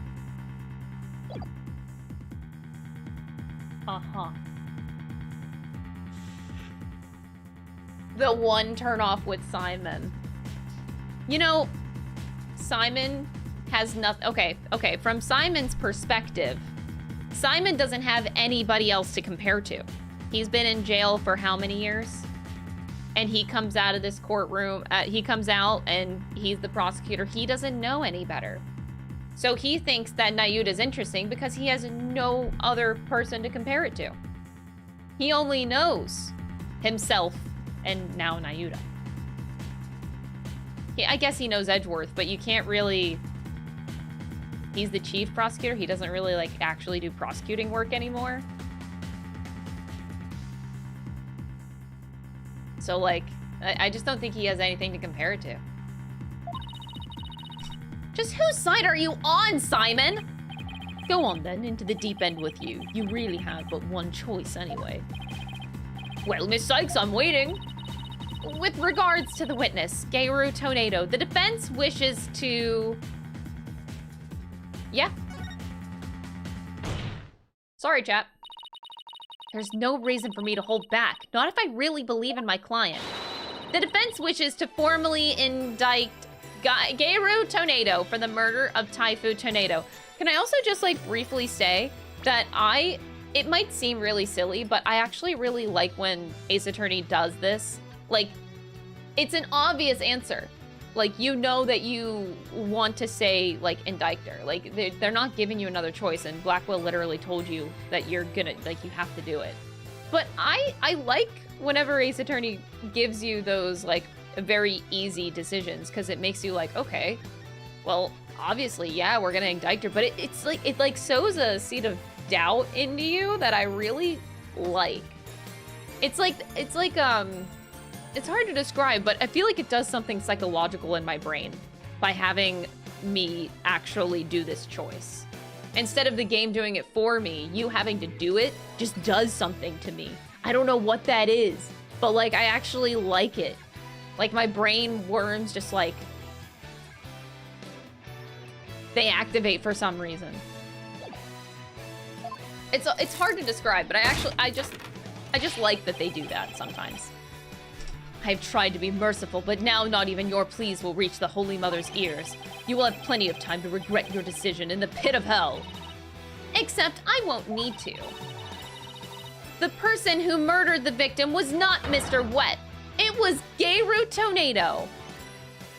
Damn. That bandage it's just from a silly slip-up I made while cooking yesterday, that's all. What kind of extreme cooking were you doing to cut yourself on the forehead? Well, what can I say? That's what happened.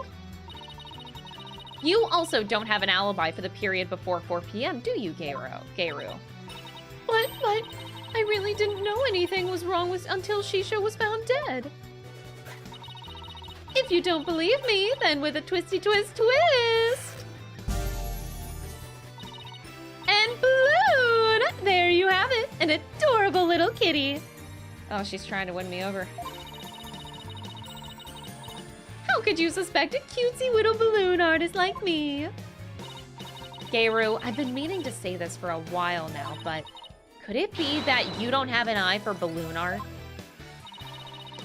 Don't you think I know that? You didn't have to come out and say it. I'm the daughter of a great Rakugo artist. I never wanted to do stupid balloon art. I was supposed to be a Rakugo storyteller, too, just like my late daddy. But But Shisho told me to do balloon art instead. I guess the victim thought she had no talent as a Rakugo artist either. So you're still gonna suspect a poor little thing like me? But please stop trying to skirt the issue. It all comes down to the scent of perfume and the cut on your forehead. You and the culprit in Owen's testimony shared these two traits. You're dead set on accusing me, aren't you? Well, here's what I have for naughty little girls like you, with a twisty twist twist.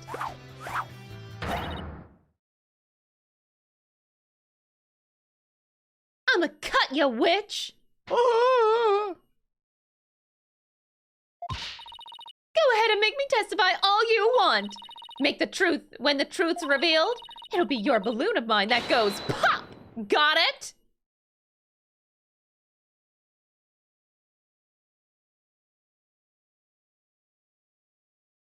Wow. Oh my, is this another hidden personality? Simon, is everybody in the Tornado school like this? How should I know? He's like, I just go here for the soba, man. I don't fucking know. Oh, shit. Oh, shit.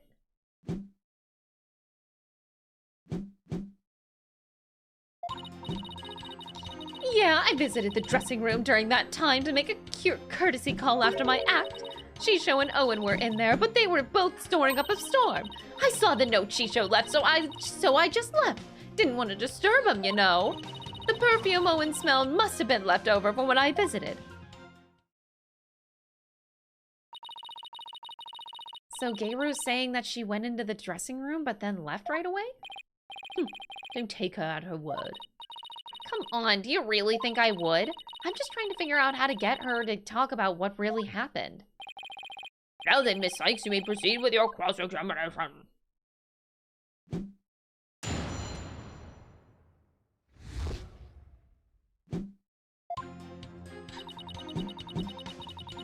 All right. Well, I can see why you guys like her. A courtesy call after a performance, huh? Come to think of it, Uendo mentioned making the same kind of visit. Yeah, a visit to your master before and after your routine. That's just common courtesy with us Rakugo artists and entertainers. So that means you paid the victim a courtesy call before your performance too, right? And what did you see at that time? He was having a drink and getting himself into a festive mood. He liked to say that drinking gave him a silver tongue. So he was already drinking by then. Uendo wasn't there in the dressing room yet at that time. He must have gone in there during my act, because when I went back...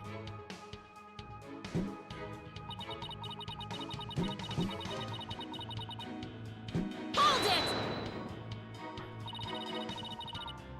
Could you describe how they appeared? They were both stretched out on the floor, snoozing away. So, sitting the victim up and over the table must have been the culprit's doing. After all, who wouldn't stretch out on the floor if they could take a nap? Plus, that matches up with what Owen said in his testimony. But if he was asleep, how could you tell it was Owen? How did you know it wasn't Uendo? I've known the guy for ages. One look at his face and I know which one I'm dealing with. I see. I mean, yeah, that kind of checks out. I saw the note Shisho left, so I just left. Hold it! Okay, she's crazy. Where did you find your master's note? I don't know, can't remember. Did you notice anything else unusual or out of place in the room? Well, there was the sake and a half-eaten manju on the table, but I didn't see anything else out of place or whatever in the room, though. Oh, is that a fact? Of course it is! What do you think? And you didn't change anything around while you were in there? I didn't do anything! Look, I'm telling you! I didn't see anything funny near Shisho, and I didn't touch anything in the room. Your boldness. I request that Geiru's last statement be honored to her testimony. Ooh.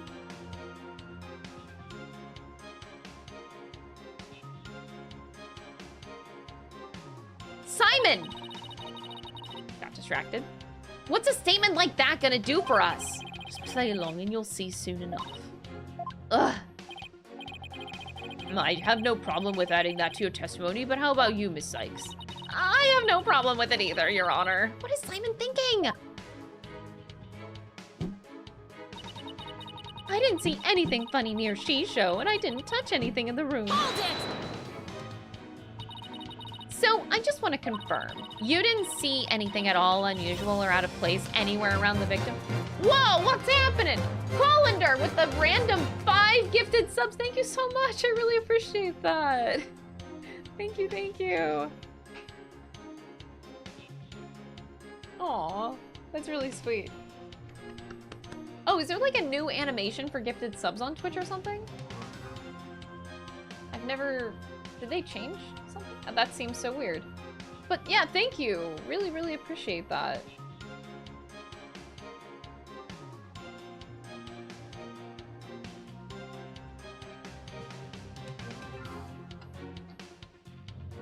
You don't see anything unusual or out of place around anywhere around the victim? I already told ya, nothing. And you didn't touch anything at all in the dressing room? How many times I gotta say it? No, I didn't touch anything. Wait, but then is she saying she didn't see what Uendo immediately saw when he checked the victim's body? Does that mean it wasn't there yet at that time? Oh, hold on. I guess there was something. What is it? The soba-making equipment was already there in the room. That means Bucky must have been there in the dressing room before me doing something. Ugh, thanks for the non-help. Well, a new statement has been added, but she's still sticking to her guns. She said she didn't see anything unusual in the dressing room. But that strikes me as a little strange on its own. Really? Why? If Master Tornado really is the one who left that, you'd think that Geiru would have noticed it. And if Master Tornado wasn't the one who left it, then we must ask who did. You know what I'm getting at, don't you, Athena? I think so. I really appreciate Simon's help, but I've got to come up with the answers myself this time.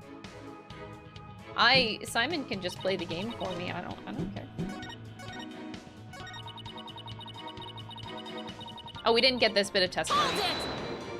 Or pressed yet. So you admit that the scent Owen smelled when he witnessed the crime was from your perfume? Yeah, sure. Why not? All it proves is that I was in the dressing room anyway. It didn't do a thing to prove I killed Shisho. That may be true, but... Bucky's the one who bumped off Shisho.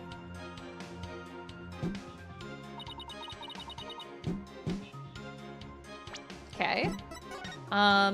Pretty sure that whole box is a setup. I'm just gonna go for it. Objection! They're gonna make me point it out, but I think I'm good. Geiru, you said that you didn't notice anything odd or unusual near your master. You also said that you didn't touch anything in the dressing room. That's right. What about it? Then I wonder who left that dying message with the cards. What are you going on about? It had to have been that Bucky. Sorry, but that's not possible, because only 3 people knew of Uendo's personalities. Uendo, your master, and you. If Bucky had left that card a message, he wouldn't have spelled out Owen. He would have spelled out Uendo. What it boils down to is this. As a member of the Tornado School, you, Geiru Tornado, are the only one who could have left that dying message. And as the person who left that message, it's clear that you are Master Tornado's killer. Will you ever quit your yapping? You are like wretches clinging to the spider thread of salvation. Allow me. Oh God. Allow me to cut that holy thread from the heavens and bring you back down to earth. Would you quit butting in whenever things start to go my way?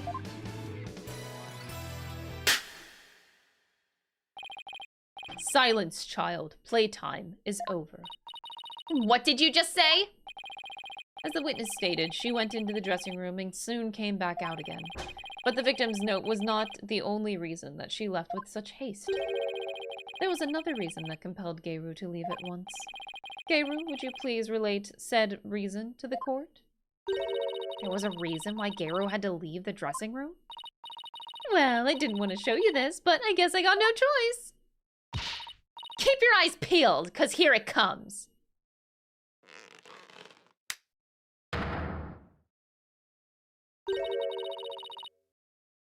Your hand is all swollen and red. What happened, Geiru? If you must know, I'm allergic to buckwheat. Oh.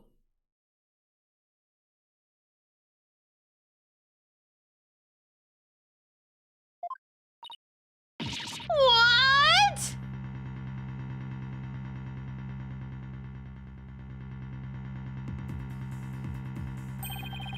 Allergic reactions to buckwheat can vary, though they're usually on the severe side.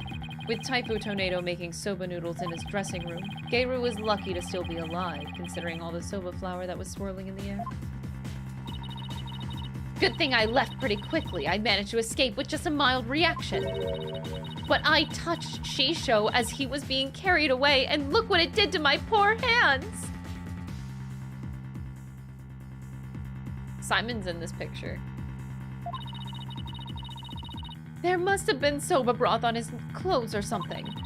If I'd inhaled any of that soba flour, I'd have had a seizure, and it'd have been good night, Geiru.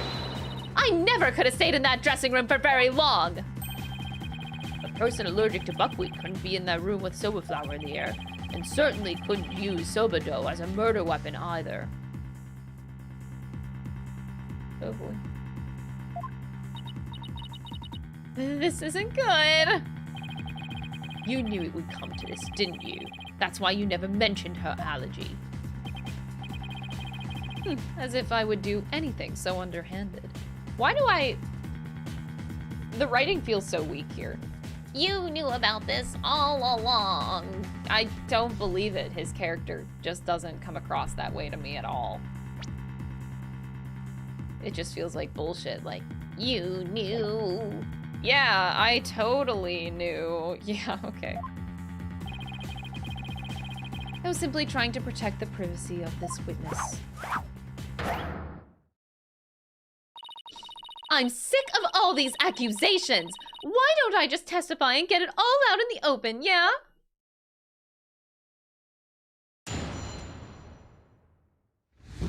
I don't know. I don't know what the difference is, but like, when you look at the shit that, like, I don't know.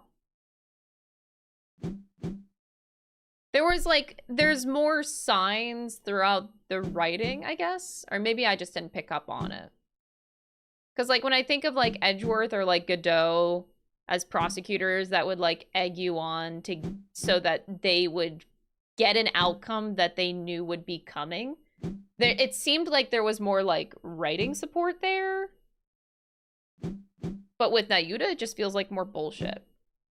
But maybe I'm just missing something. Maybe I'm missing the egging on, but, like, Godot and Edgeworth had that consistent...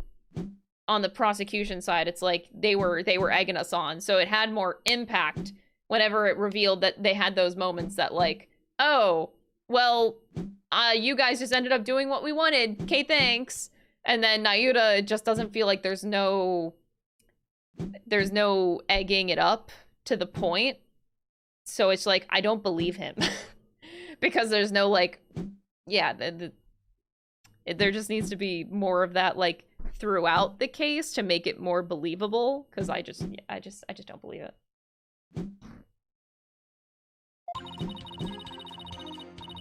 If I come into the slightest contact with buckwheat, I get an allergic reaction. And with that much soba flour in the air, that room could have literally killed me. Look at my hand, just touching Shisho's body caused this much damage. There must have been some soba broth on his clothes. So I never could have committed that murder in the dressing room. She's so mad. Yeah, I'm not good at, like, articulating my words to, like, put my thoughts into appropriate words, but hopefully you guys get what I'm saying.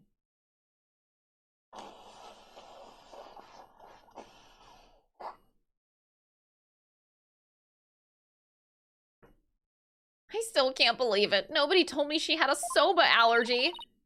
Did you know, Simon? Does it look like I knew? Oh, you're so mad. Protect the privacy of the witness, my foot. What a dirty trick. Now, what do we do? There's only one thing to do. Put Prosecutor Sadmug to shame with your cross-examination.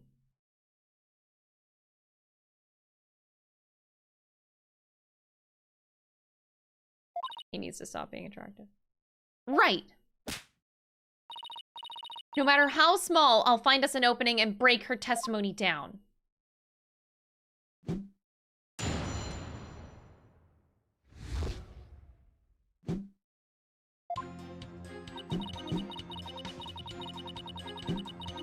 Oh boy, here we go.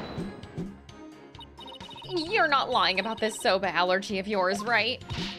Of course not. I swear on the grave of my father up in heaven. I can even get you a doctor's certificate if you want. She seems to be telling the truth.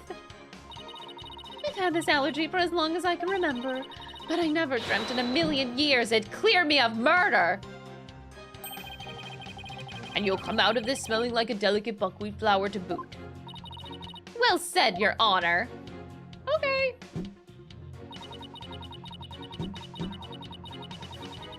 Hold it! I'll give you that there was quite a bit of flowers scattered about in that dressing room.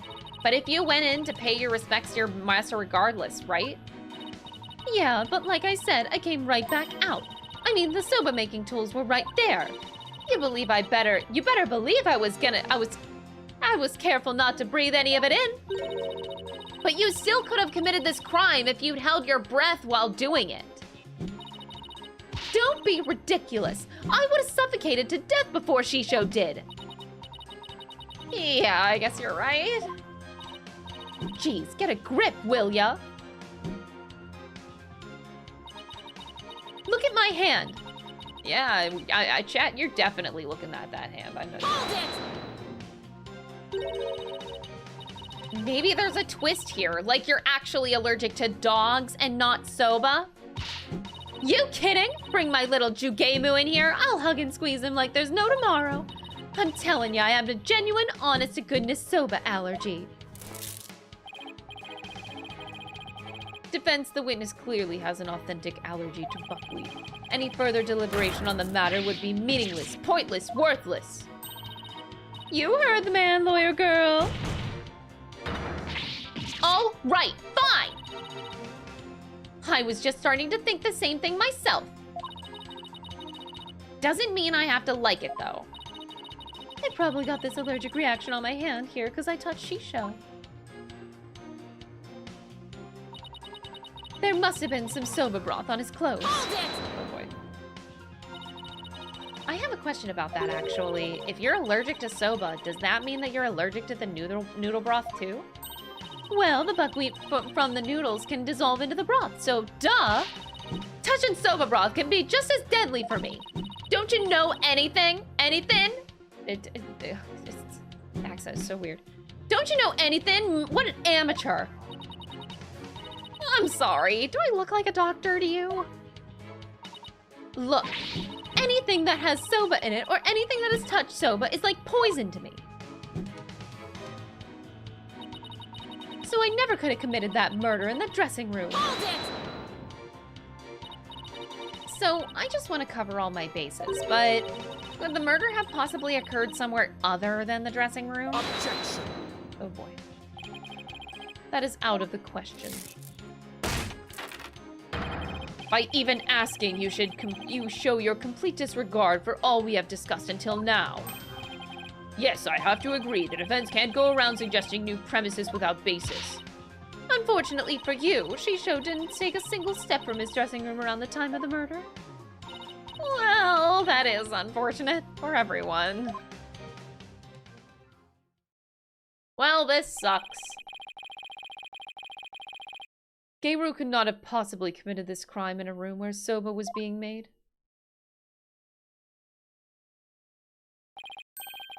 Finally, the time has come for the last rites of the victim to begin. Oh, what would Mr. Wright do at a time like this? Yes, there's only one thing to do. What are you smiling about? Has the pressure overwhelmed you? Nope. It's just the worst of times are when lawyers have to force their biggest smiles. I see. You have no rebuttal, and so the only thing left to you is to smile.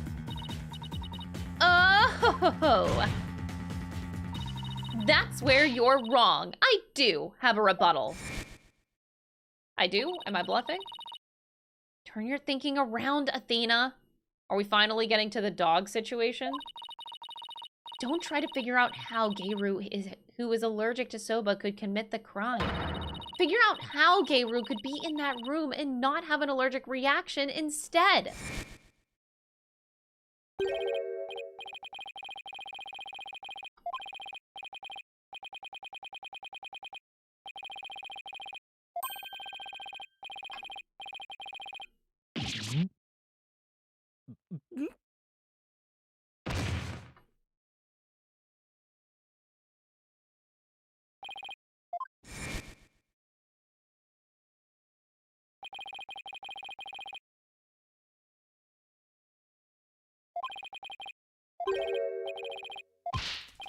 Oh boy.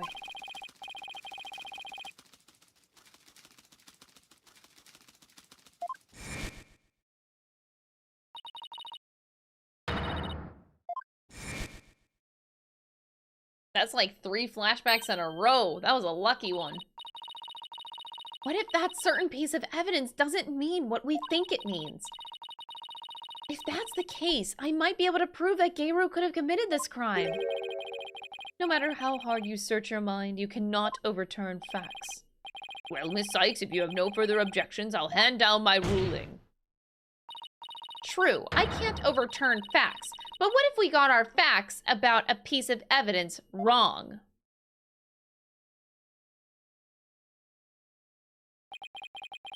Got our facts wrong? What are you talking about now?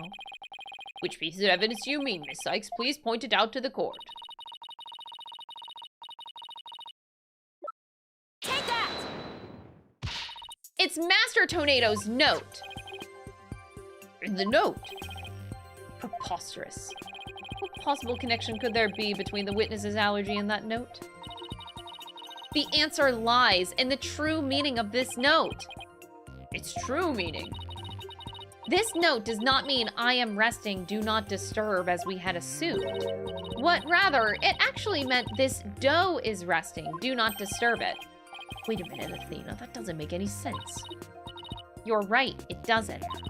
After all, as Bucky told us many a time, you don't let soba doe rest. What's all this jibber-jabber got to do with anything? This is it, the home stretch. This note and Mr. Wet's words have led me to the conclusion that Mr. Tornado was not making anything. Master Tornado wasn't making anything, of course. Let it go and move on, defense. Even if the victim had not been making soba, Geiru could still not have entered the room. The reason being that the room was covered in buckwheat flour. He ain't cooking shit! It seems it's for the defensive that isn't making anything, let alone progress. Could Geiru really not set foot inside that room? Worth it. We still got one more answer. Master Tornado was making soba, of course. Yes, and what of it? So of course Geiru would have had an allergic reaction and... Huh? Wait a minute. Yeah, so? So of course the defense gets a penalty.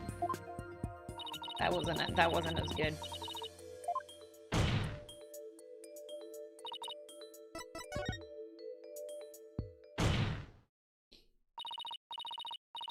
The victim, Taifu Tornado, was not making buckwheat noodles.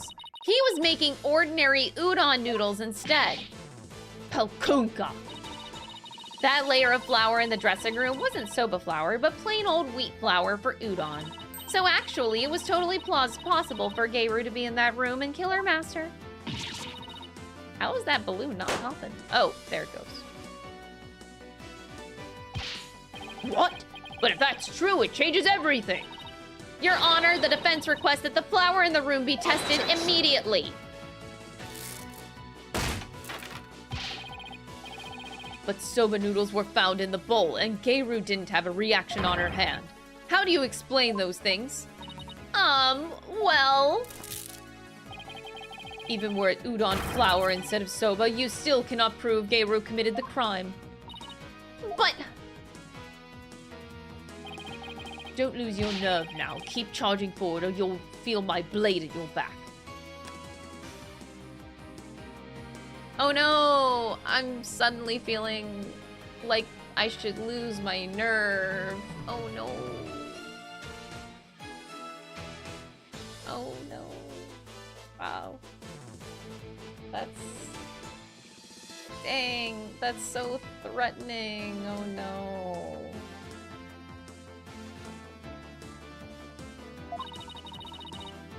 Enough with the threats already. I got it. Talk about pressure. All right, Athena, take a deep breath and go over everything again. Here we go. I'm gonna revisualize this case from start to finish. I have to find conclusive evidence that Geiru committed this murder. What was Master Tornado making in his room? Well, based off of what we literally just said in the game, it's definitely ramen.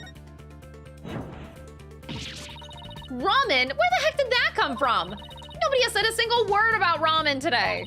Nope, but I definitely want ramen right now. That's for sure. I'm hungry. This game is making me hungry. I have to remember more carefully.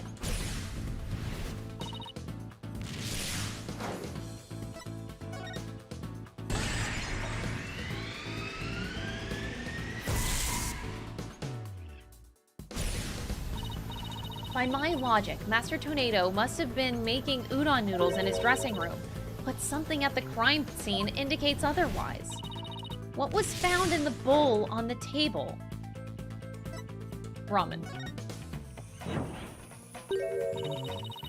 Of course there wasn't any ramen at the scene. Athena, I forbid you to think of ramen ever again during this trial.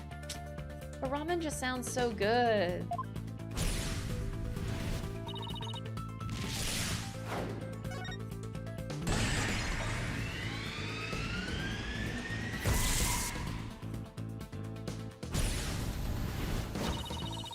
Even though the master wasn't making soba, soba noodles were found at the scene. So that means the noodles had to have come from somewhere. Wait a minute, one mysterious serving of soba noodles? That sounds familiar. Where did the soba in the bowl on the table come from? A catering service, of course, obviously. If a catering service brought it, wait a minute, if it was catering service, then somebody must have delivered it. And nobody testified about any delivery person, so that means... Damn.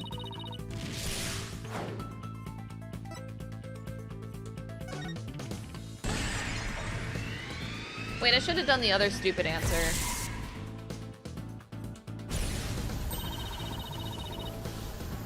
The soba noodles found at the scene were from the master's stock of uncooked noodles. But then why would the culprit go out of her way to cook that soba and put it in the bowl? Why did the culprit cook the soba noodles and put them in the bowl? Because she really likes soba. She really likes it. Like, she's so allergic to it that she eats it every day. Really likes soba. What am I talking about? She's allergic to buckwheat. Even if she likes it, she couldn't eat it anyway. Damn. I thought she was like suicidal or something.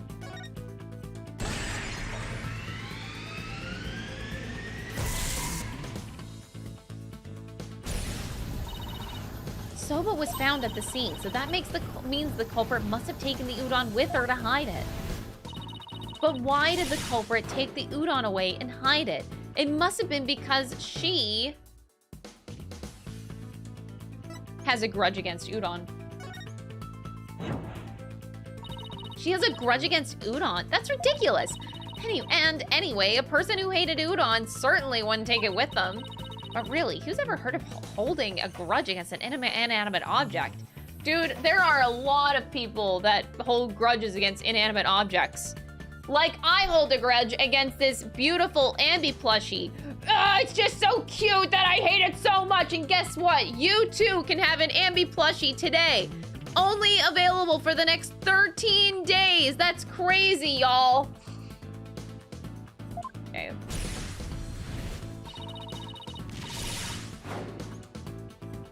Does that work?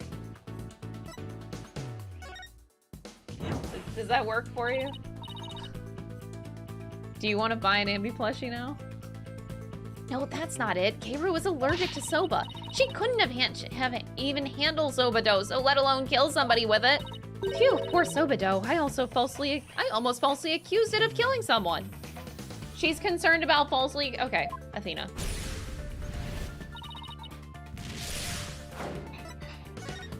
Oh, fuck. Fuck, sorry. I thought it was the other udon answer. My bad. Oh, okay, it's literally the first one. I have a grudge against heavy machinery. Mm-hmm. That's it, the udon dough was the real weapon used to kill Typho Tornado.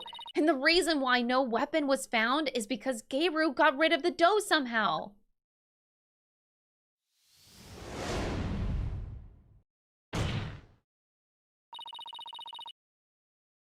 The real murder weapon was the udon dough the victim made. If we can find this dough, that'll prove my theory correct, and undeniably prove Keiru's guilt. The poor dog, man.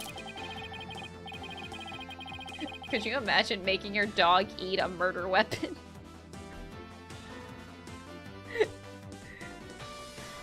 Even if we could find this dough, what makes you... Sorry, that's just so funny to think about. What makes you think that it would prove that she is the one? Please recall Owen's eyewitness testimony, Prosecutor Sadmati. If the injury on Keiru's forehead was caused by the victim's knife, then Keiru's blood must have dripped down onto the dough used as the murder weapon. That would make the dough pretty conclusive evidence, wouldn't you agree? But where is this conclusive evidence? Let us hear your theory on where this murder weapon is. Well, if I can't find the answer in the evidence I have on hand, we'll lose this trial. So, how did Keiru get rid of the udon dough? Think, Athena, what do I have that points to suspicious behavior? Oh, you know, it all goes back to Simon's original statement, which is so funny, actually.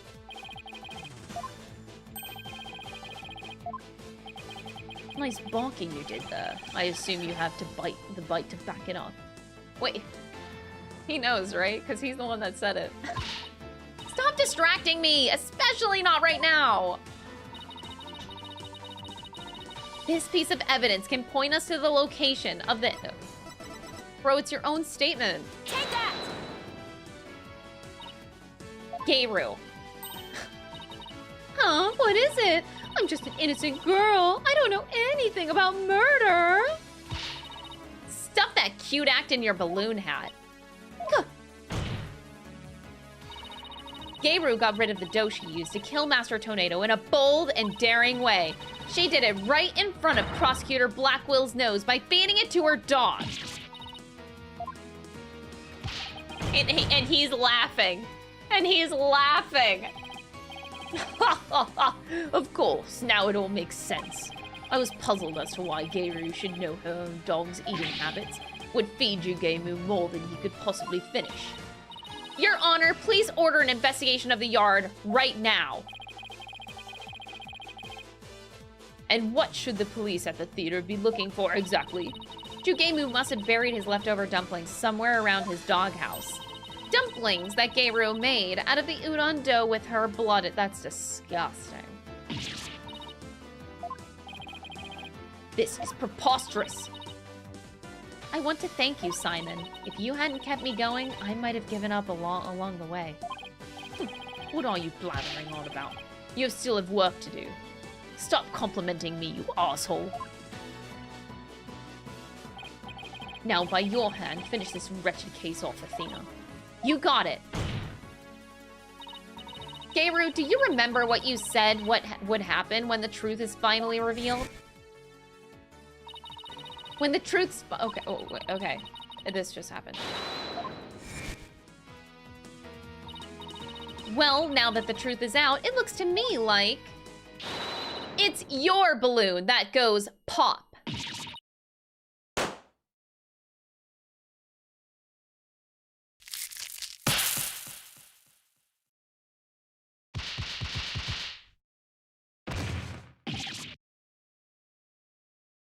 Is he really dead? Oh, damn, she's done, man. I was the only one who was supposed to inherit that name. But then Shisho... Oh. Oh. Oh no, her tits are gonna pop. Why are my balloons bursting? Daddy, are you mad at me? I've been a bad girl.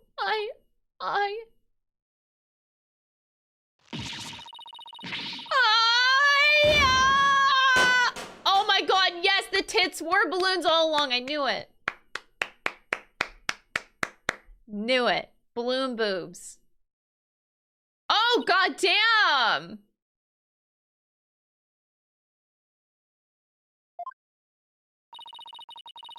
Are you ready to tell us everything now, Gayru? The whole reason I entered the world of Rakugo in the first place was to follow in my father's wonderful footsteps and inherit his stage name. His stage name? You don't mean... Uendo Tornado. I knew I wasn't very good at storytelling, but I thought that if I did the stupid balloon thing like Shisho wanted, I'd inherit the name someday. But Master Tornado gave the name to his junior disciple. Yeah, that's why I took my revenge on Shisho during the show, celebrating the name's succession. So that was your entire motive? I doubt anybody else could understand, but inheriting my father's name was everything to me. It was my whole reason for living. Out of all the days you could have taken your revenge, why did you choose the day of the show? Because I wanted to pay Uendo back for stealing what was rightfully mine. Skill issue, honestly. I wanted to pin the blame on him at the show where all the Tornado fans were gathered. But then, Uendo tried to shift the blame onto Bucky Wet, and now we know the whole story. There's just one more thing I want to know. Did you know Master Tornado was making udon in his dressing room yesterday? No, I didn't. When I saw the soba making tools, I was worried about my allergy.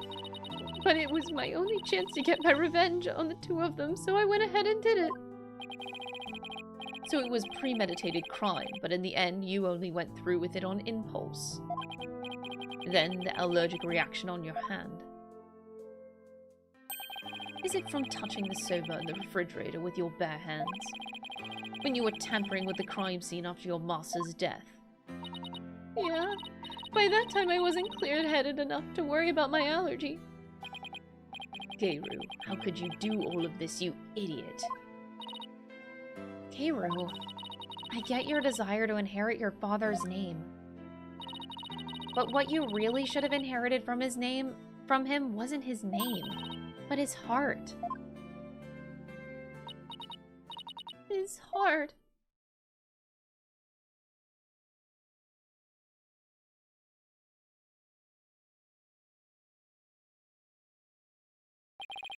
Do you have anything to add, Prosecutor Sadmati? Any objections? No, Your Honor. Miss Athena Sykes. Yes? That's the first time that he's used my name. I shall be sure to remember your name. Are you gonna remember Simon Blackwell? You should remember that name too. Really? It seems he finally recognizes you as a proper adversary. Thanks! That's all I ask, Prosecutor Sadmati. Looks like there are no further objections. Bailiff, please bring in the defendant.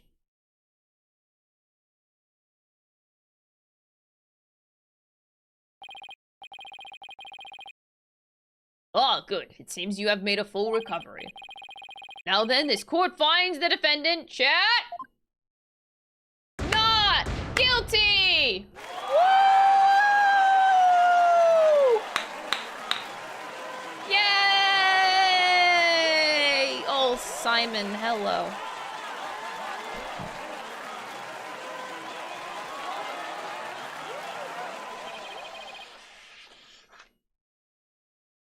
This court is adjourned.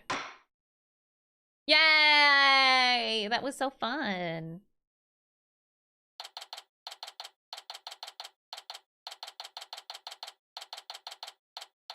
$11:55 a.m. So this wasn't even that long of a trial either. Congratulations, Bucky. I'm so glad you were found innocent. Thanks for everything, Miss Chickadee. But it still sucks that you were accused of a crime you didn't commit. Did Uendo have it out for you or something? I don't think so. Uendo said it was a spur-of-the-moment idea he got when he saw the sober-themed cards. Simon, where have you been? I stopped in at Uendo's questioning. Only you, Bucky, could get framed for a crime on a whim. No way. I almost got convicted out of convenience. Well, at least you've been completely cleared. Cleared of all charges, so buck up, Bucky. On a more important note, what I really want to know is, why didn't Master Tornado let Gayru inherit her father's name? What do you mean on a more important note, Miss Chickadee? Oh, don't be such a wet blank. Just go with the flow. Now, come on. You think the Master was trying to encourage her to quit the entertainment business? No, that's not it. He didn't give the name to her because he wanted Gayru to find her calling in life. To perform whatever she wanted without being bound by her father's name or Rakugo. Making udon was his way of showing his support for her in her new endeavor. Oh, that's sad. So that's why he called you to the theater, huh? To teach him how to make udon? Oh. A more roundabout way I'd never seen, but that's Master Tornado for you. So this entire incident happened because of a misunderstanding? Woo.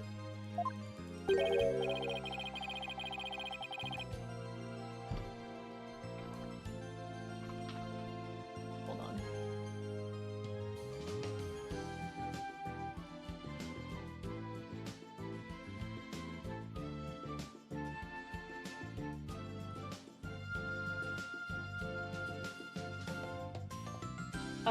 Hold on, give me one moment. Hold, please.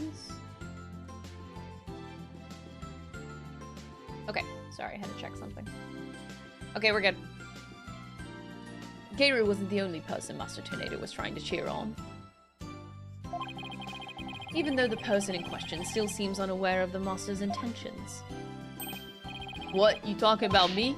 Come on, no way! All that old man ever did was criticize my soba. That's not true, Bucky. There must be a way to make Bucky just see how much Master Tornado cared about him. Take that! Take a good look, Bucky. Whose name is on there as the holder of this title deed? It's still in my name. Master Tornado was just up to one of his tricks when he said he stole the shop from you. He was trying to force you to grow into a truly capable owner in your father's stead. He probably used some tough love on you so that the shop wouldn't just go belly up. Oh my god. I see. Oh, Master Tornado, I'm so sorry. Keep working hard, Bucky, and pay him back by living up to his expectations.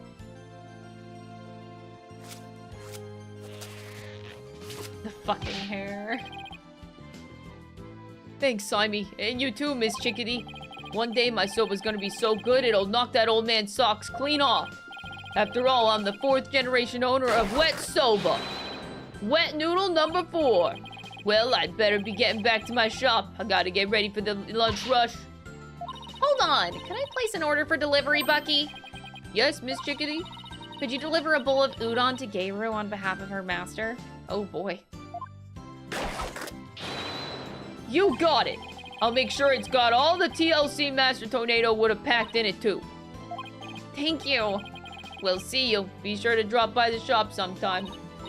I will, and I'll bring the whole agency with me. Do us all proud, Bucky. I'll have the best soba in town waiting for you when you come. Peace out! That's so cute. Eldune's noodles or a wet soba?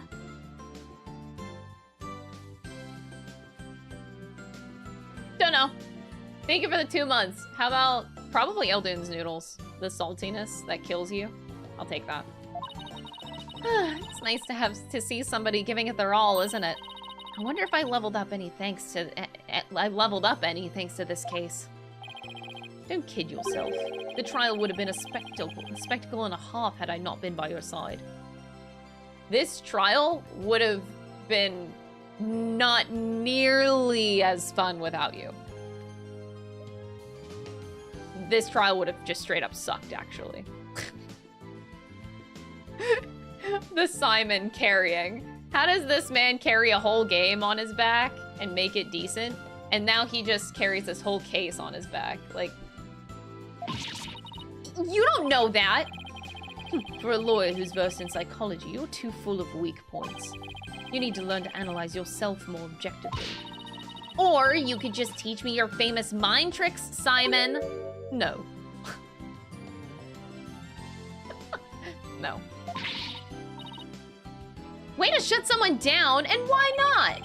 Because the more pesky lawyers there are, the harder my job becomes. So it's in my best interest for you to remain green forever. He's the best. Hey, what about what's in my best interest, huh? Besides, weren't you the one who had the wool pulled over your eyes by Uendo? Must you remind me? How could I have known Uendo would do time sober? Hey, speaking of time sober, I just thought of something funny. Oh, goody. I can't wait. Okay, here it is. In time soba. Why didn't Mon number 9 get counted? Come on, do you know, Simon? How should I know? Because... That's so bad.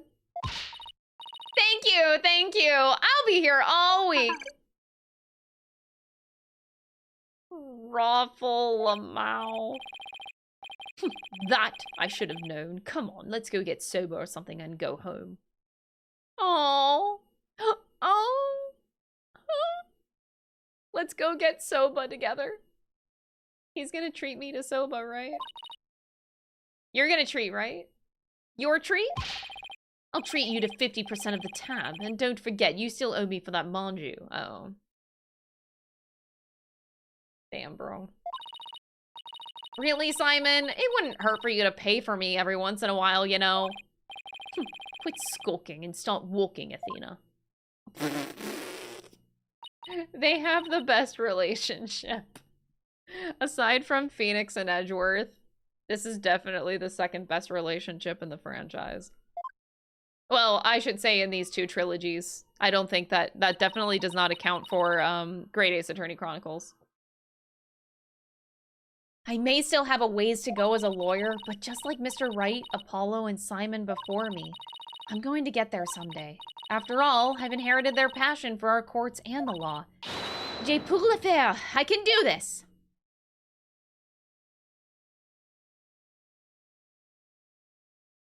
Oh, Simon Blackwell, I love you so much. Now this game is gonna suck. The rest of this game sucks now. I'm sure it does.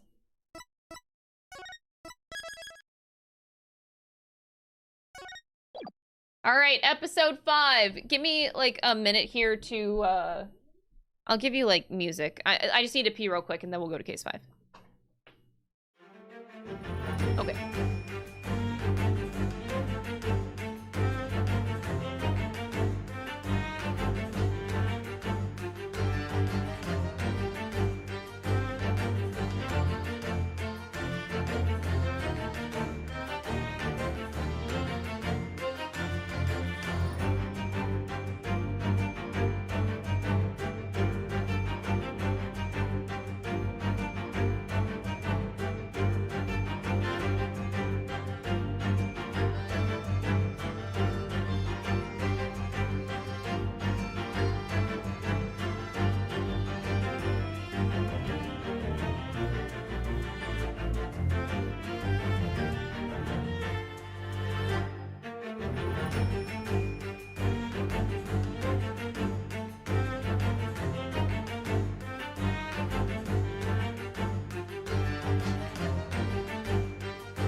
Okay. Let's do this, y'all. I'm sure that case number 5 is gonna suck. Because the rest of this game has been so good, minus Nayuta. The game now has to let me down, right? Surely. So what should what's my predictions? So, we've been bouncing back and forth every trial, so this one has to be in Kura'in, right? And it has to be about Durk, right? So now is Apollo gonna be relevant? He flies over to Kura'in.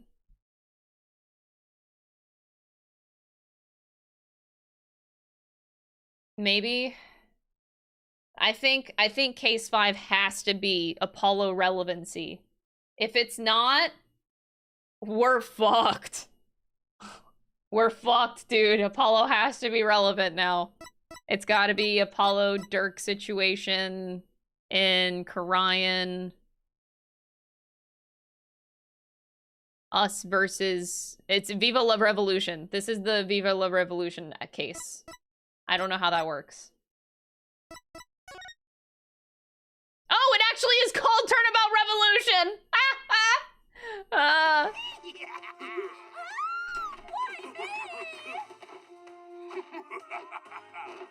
It's time for a revolution! That's far enough. Huh? Who's there? It is I, the Plumed Punisher, warrior of Neo Twilight Realm. Ooh! Good people of Kura'in, we can't allow things to go on like this. The Defense Culpability Act has done nothing but produce countless victims of wrongful convictions. The time to act is now, for we, the Defiant Dragons, have obtained the ultimate weapon, Phoenix the Wright. Founder's Orb. Oh.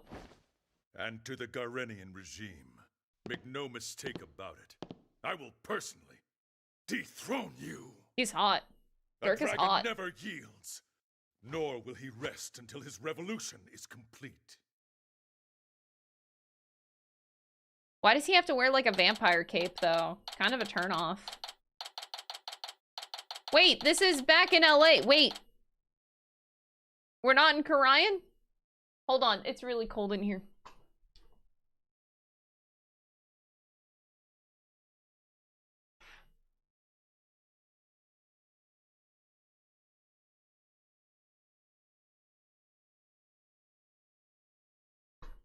Okay. What do you mean it's a turnoff? It just looks like a silly vampire cape. Look, sometimes I like capes when they fit the design. Sometimes. But the rest of the design's peak. Anyway. I shouldn't cheat. I shouldn't cheat. And this concludes our report on the recent television hijacking incident in Kura'in. But really, who could have anticipated such a surprising turn of events? Did you hear that, Polly? Someone hijacked the airwaves over there. It's like something out of a movie. Oh my god, wait, we're Apollo. Apollo's relevant! Woohoo! Let's go!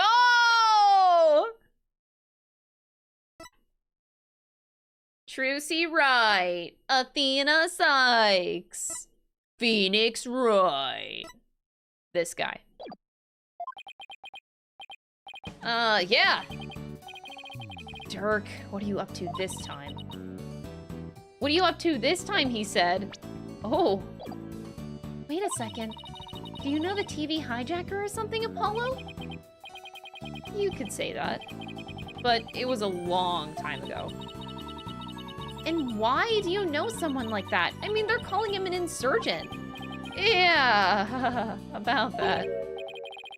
Hey, now, is that any way to talk about the man who raised you? Huh?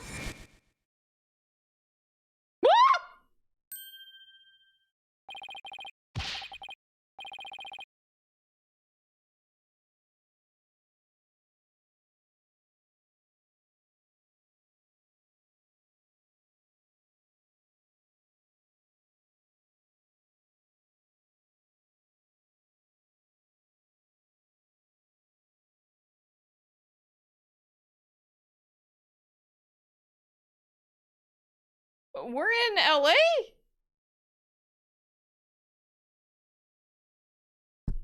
You're...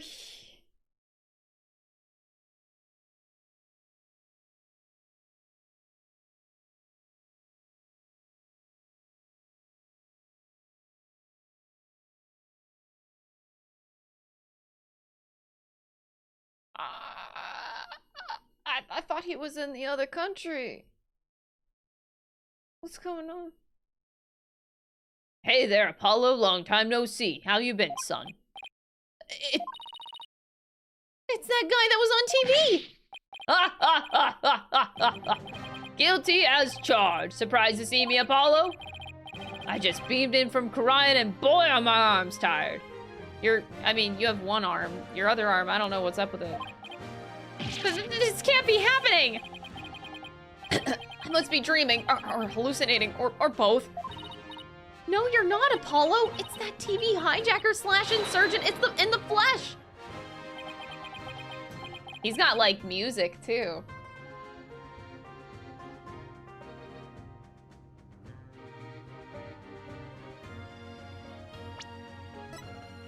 Not in my court record yet. I want to know how he addresses him. Also, my mistake. I guess this isn't, like, quite a cape. The black thing. I don't like the two collars. I'm so confused. Mr. Hijacker, sir, I have so many questions. I don't even know where to begin. But let's start with that bit about the man who raised you. Wait, don't tell me you haven't told anyone about me, son. It's okay to brag about it. Tell everyone your old man's me, the rebel Durk. I mean, my face is all over the TV these days. I'm practically a celebrity, huh? Trucy, what do you say we close up early today? What? Why? Oh, come on, son. No need for a cold shoulder. I know I'm going to regret this, but... What do you want, Durk? You just show up here without warning after all this time. What gives? Came all this way to see you, son. Come, rejoice. Right. Oh, it only just now occurred to me that he has, like, the same eyebrows that Apollo has. I think. I can't see Apollo, but I think that's what his eyebrows look like.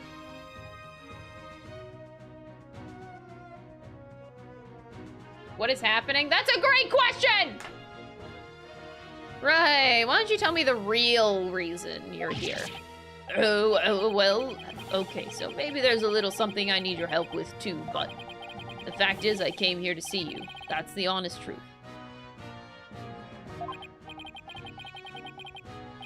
Yes, I think we've established that. Figures.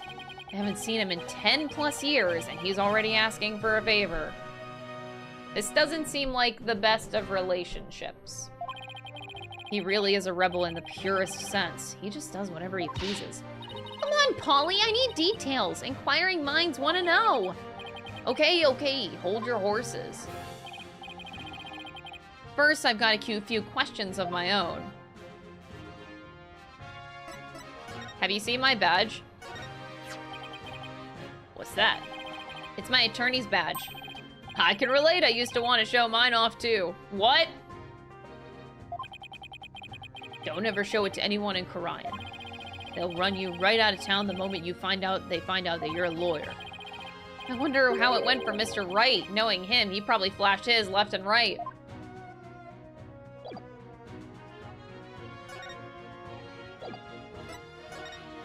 Sorry, Durk. I know you're here and all.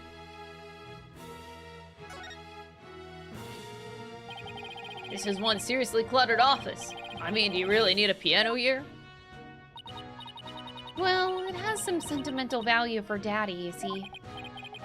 Yeah, but this office could use a little help with its bottom line. What if we sold it? Apollo! You'd better give me a cut of the proceeds when you do. Money before memories, eh? This office's finances really must be in dire straits then. Well, we don't talk about it. More magic props. Oh, I've seen a ring like this before. I used to be quite good with these. Really? Why don't you show us? Well, if you insist. I'll show you the act of daring do I used to perform to supplement my income. First, I have to light the ring on fire, then I'll jump through it. That's a fire hoop. This is a kid's toy.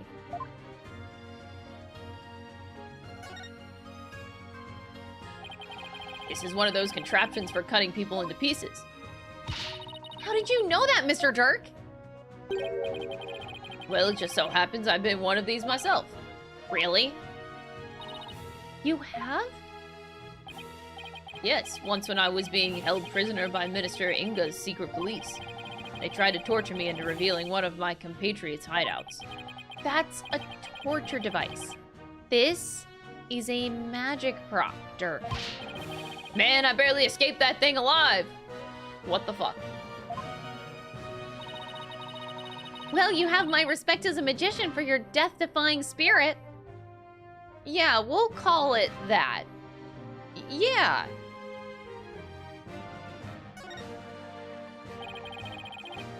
That's Charlie, the houseplant. You know, my hideout used to have a houseplant too. We called it Apollo. I bet it was a cactus. How'd you get? Because Polly's hair is just as spiny. Hey, leave my hair out of this! And he has a prickly attitude to boot.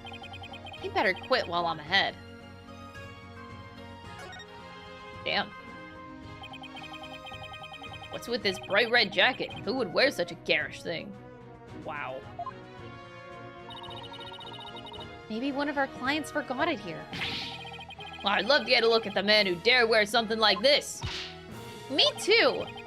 I know I don't wear it much, but she has to know it's mine, right?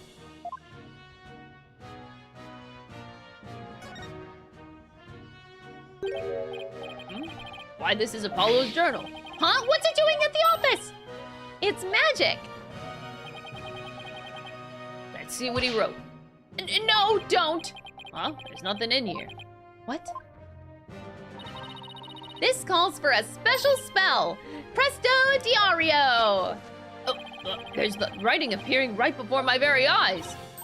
Like I said, it's magic. Now go ahead, read your heart's content. Wow. Give me that! Alright, well, time to actually talk to Durk. Pleased to meet you, my little lady. My name is Durk Sadmati. I'm a rebel by trade. Hello. This is such an awkward meeting. A rebel? But on TV they were calling you an insurgent. So, which is it? Personally, I vote for a rebel with a cause. A real headache for anyone in your way. Trucy! You got me there. I'm the head of a resistance group, the Defiant Dragons. We're like the good, the bad, and the ugly, but without the good part. In Kura'in, I'm like the boogeyman. A tall-tale parents use to spook their kids straight. That's too bad. You seem like you'd be fun, cool guy to hang out with. This little lady's a real catch, son. I'm talking bride material if you... Wait, what? Oh, stop it, you're embarrassing me. Dad?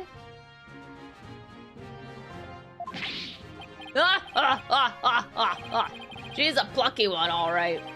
Someone pluck me out of my misery. Now about that man who raised you business. That is such a dad thing. That is such a dad thing to say, though. Holy shit. I feel like this is exactly the kind of joke that my dad would make, and that is...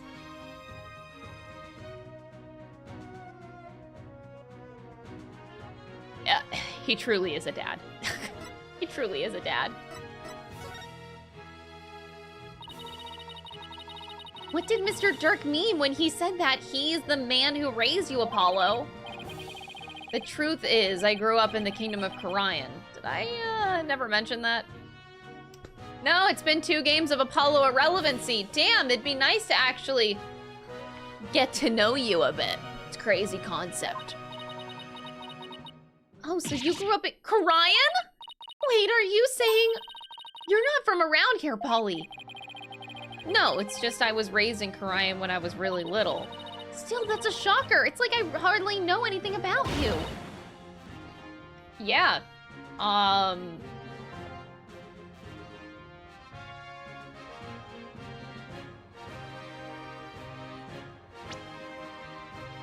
Yeah, it's, Trucy, we are all wondering the same thing.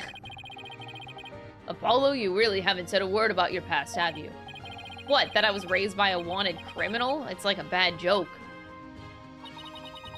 It does sound rather melodramatic. I doubt anyone would even believe you. So you two haven't seen each other in a while, huh? You could say that. I'd wager it's been at least 10 years. Wow, that's a really long time.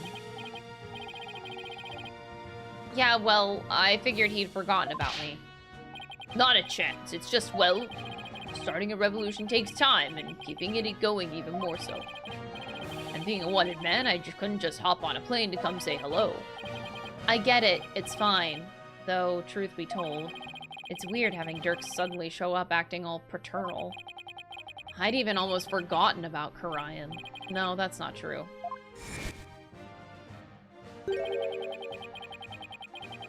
I probably tried to forget about it on purpose.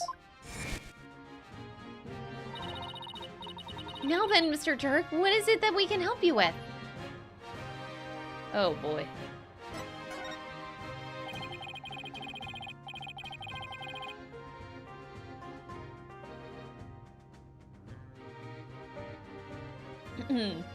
I need to get my hands on the Founder's Orb, the most sacred treasure of Kura'in. That's where you come in. The Founder's Orb? Wait, but didn't you say you already have it in that broadcast of yours? Don't go believing everything you see on TV, little lady. No one's seen hide nor hair of the Founder's Orb for some time. No way! So that was just a bluff. What are you gonna do if you don't find it? I don't know. Guess that just means that we have to find it, son. Because I can't really back down now, can I? Different year, different same old Durk. It's all coming back to me now. Hold on. I think I read something about this in the newspaper a while back. Something about you guys stealing a sacred treasure from a temple's treasure room. That's a load of crock. We didn't lay a finger on the orb. Really? Yes. Baseless allegations, all of it. Our enemy has really found a way to keep us on our toes. Oh, so it's like a setup! That's the long and short of it. However, my compatriot has been hot on the orb's trail. And just the other day, his hard work finally paid off. We now know the Founder's Orb is in Kura'in Village.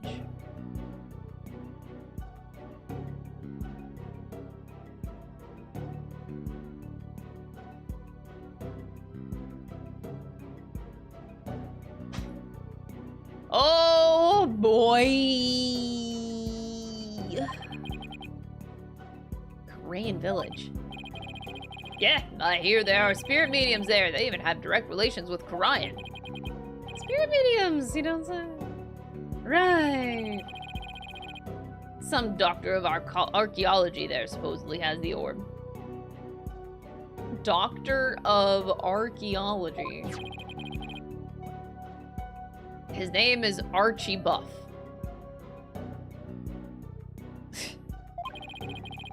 My defiant dragon compatriot has already made contact with him.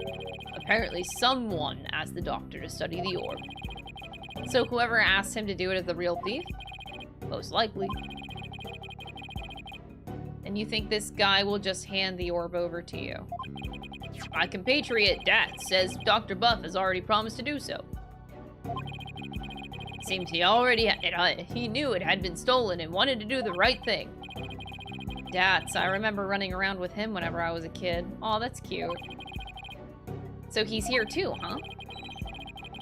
Apollo, I want you to be present as my lawyer when I take possession of the orb. Would you do that for me? Okay, but I really want to know what happens if you say no.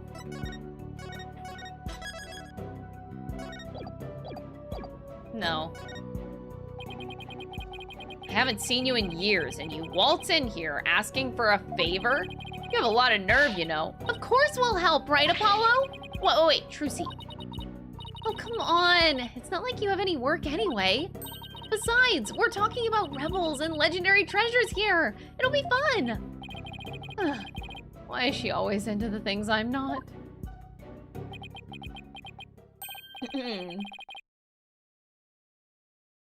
Fine, but I'll charge for my standard fee. Now tell me about the Founder's Orb. Oh boy, here we go. If I remember correctly, the Founder is always depicted as a faceless spirit medium. What do you mean, faceless? Images of the Founder, the Holy Mother of Kura'in, never show her face. To depict it is to commit the greatest taboo in Kurainism. The greatest taboo, huh? I wonder why. I mean, what could she have looked like to make them hide her face like that? As for the Founder's Orb, it was discovered during an excavation 8 years ago, and has an interesting legend that goes along with it. It's said that there's a riddle to the orb, and that any who can solve it will receive immense spiritual power from the Founder herself. Sounds like one big fairy tale to me. In any case, it's just what us defiant dragons need to get our revolution started. With it, we can gain the spiritual power and thus the illegal authority to rule Kura'in. Wait, so suppose I believe this legend. Then anyone could become king or queen? And that's why you think it'll help you overthrow the Garen regime? Only the rulers of Kura'in have ever laid eyes on the Orb, Apollo. A legendary treasure that bestows immense spiritual power. Doesn't that sound like something you'd want to see with your own 2 eyes? That does sound just a tiny bit intriguing, I guess.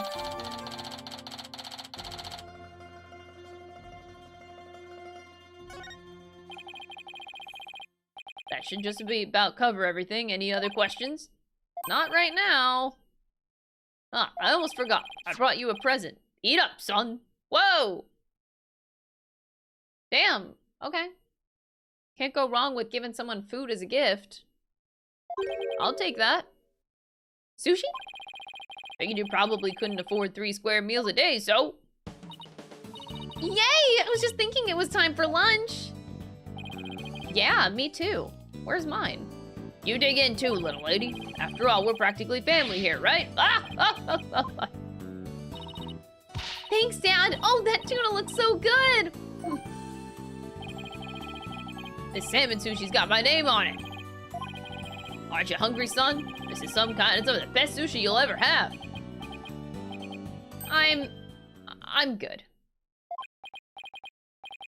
Oh, well, okay then. Actually, I have one more present for you. Here. What's this?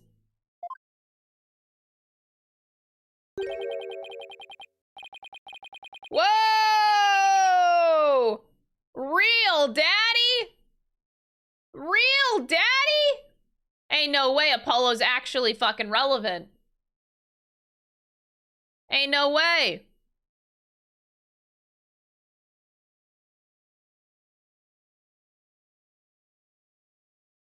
A picture of your father. It's been 23 years since he passed away. Huh? This is my father? His name was Jove Justice. Jove? I haven't talked to you about your real father in some time, but as you know, he was a musician. A wandering minstrel, if you will, and a talented one at that. Why? Why are you giving this to me now? Damn, those cords of steel really were passed down. I thought it was sad that you didn't know what your old man looked like. I searched high and low to find that one picture.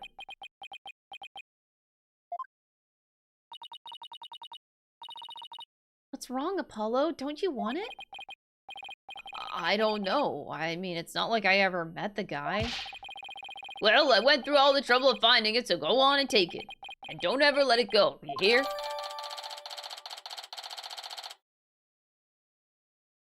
He died in Kura'in? How did he and Lamoir fuck? I guess that makes more sense if you're an artist. Damn.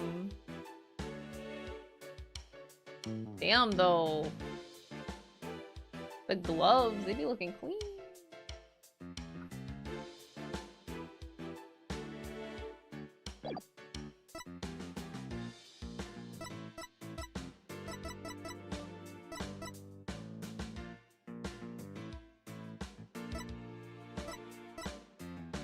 Archie Buff.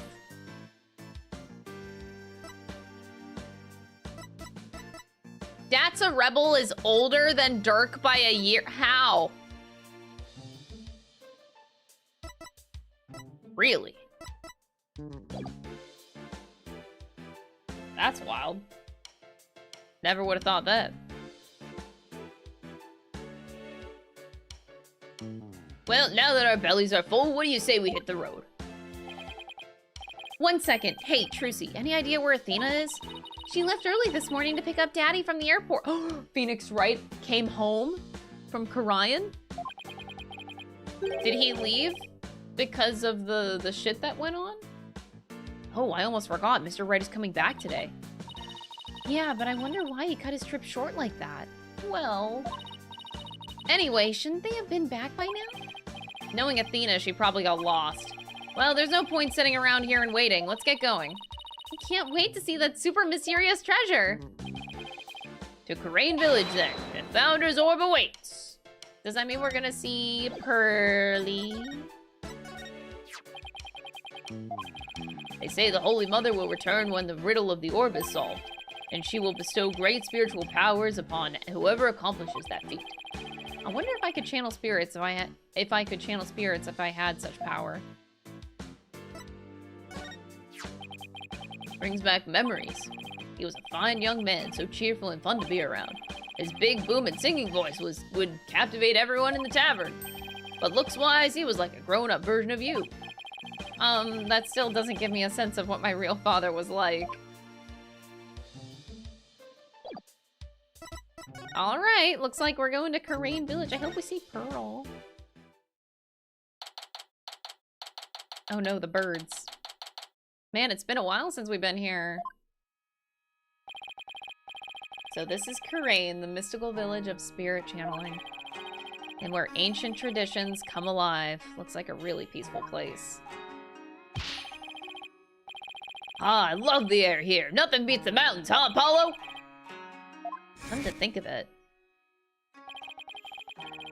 See, they do have the same eyebrows. I was right. I should have looked before. Durk's eyebrows just have one more spiky end than Apollo's. But they're the same. Sure brings back memories. Those were the days. The three of us living happily in peace. I still can't wrap my mind around it all, you know? That Mr. Durk is not only Polly's daddy, but Prosecutor Zadmati's as well. And the way you two talked about it like it was nothing the whole bus ride here. I guess it is a lot to take in. So tell me, Mr. Durk, what was Apollo like as a kid? Oh, he was full of piss and vinegar, he was. A real rascal. He and Nayuta used to run around in the open fields naked as jaybirds. I've even got pictures of him posing in his birthday suit. Whoa, whoa, whoa, Durk. No way! Prosecutor Zadmati used to be like that too? The two of them would end up with leeches on their butts and cry like babies. That's hard to imagine Nayuta like that at all. Durk, don't you think you've said enough? Aw, you're no fun. Yeah, I wanted to hear more about the adventures of Polly. Hey, what are you people doing here? Emma! You know this lady, son? Yeah, this is Emma Skye. She's a detective. Technically speaking, I'm a forensics expert, but I'll let it slide. Anyway, I can't say I'm surprised to see you here. You always seem to pop up whenever there's trouble afoot. Still, what are the odds of running into you here in the boonies? By trouble, you mean you're investigating a case? Does it look like I'm here to sightsee? Oh boy. What happened? Wait, don't tell me. You're not here to see Dr. Buff, are you? Oh no, he's fucking dead. Dr. Buff is dead. He's dead, bro. Huh? How'd you know? We're actually on our way to meet with him right now. Figures. Well, follow me. I'll show you the way.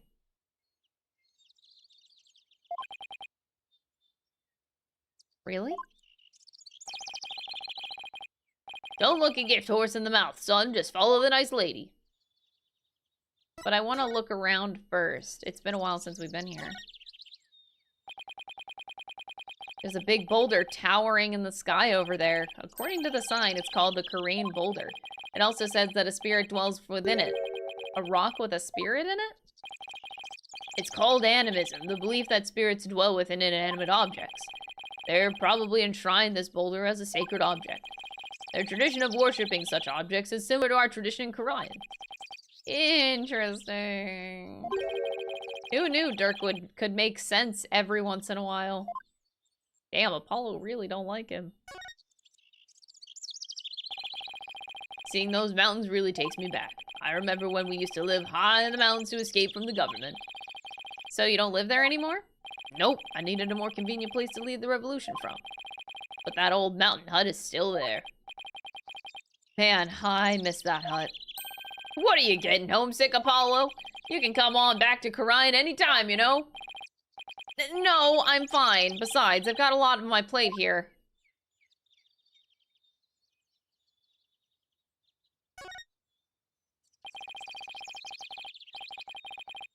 A phone booth and a bus stop made of wood. They both look really old. You hardly ever see phone booths in the city anymore. Apollo, what's this glass box for? I guess you hardly see them in Kura'in, too.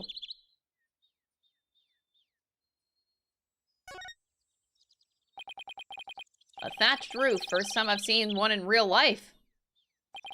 It looks just like the traditional thatched roof they use in Japan. All we need now are some samurai with top knots, a few ninjas, and a cuddly mascot. When was the last time you were in Japan?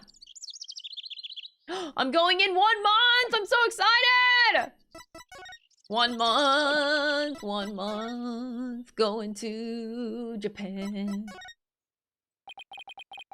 Fast transit and electronic communication. This country's infrastructure is really advanced compared to Kura'in. Why don't you see the sights once you have the orb? Well, I guess I could use a break. How about you show me around? Oh, I'll probably be busy with work, so, oh, I see. What are you talking about, Polly? Your only work right now is cleaning the office. Wow. The Founder's Orb should be with the doctor right now. What do you say we go take a gander? What if he doesn't have it? What if you came all the way from Kura'in for nothing? I'll cross that bridge if and when I get to it. Besides, even if I leave empty-handed, at least I got to see you, son. Oh, haha. Thanks? No, I really mean it. I imagine you do, but something just still feels weird. Are you ready for some dead bodies? Oh my god, what the fuck? Oh my god, that's Era Habaki!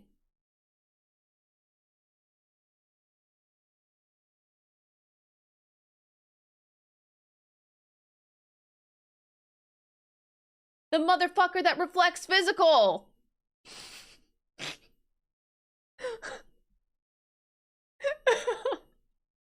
You got it.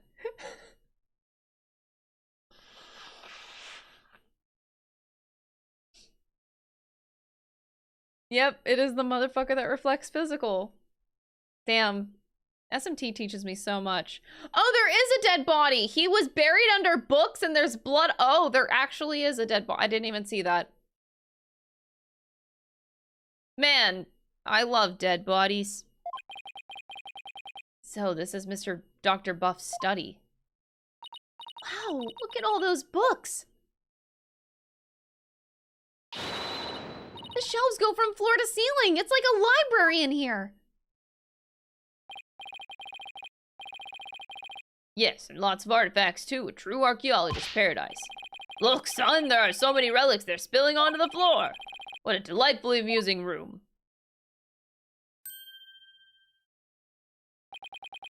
All I see is a mess, and what's with that white outline? Apollo, this is why we make fun of you.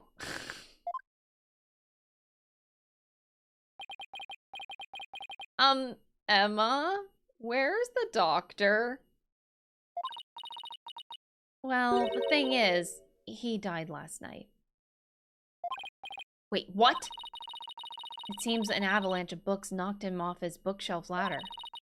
We're labeling it as an accidental death in my Ace Attorney game? Fuck off. No, it was murder. What? Please tell me you're joking. As if I'd come all the way here for a few laughs, Apollo. Yeah, I guess not. A scholar killed by his own books. Oh man, what do we do now? I mean, how can he transfer ownership of the orb to you if he's dead? That is a problem, yes.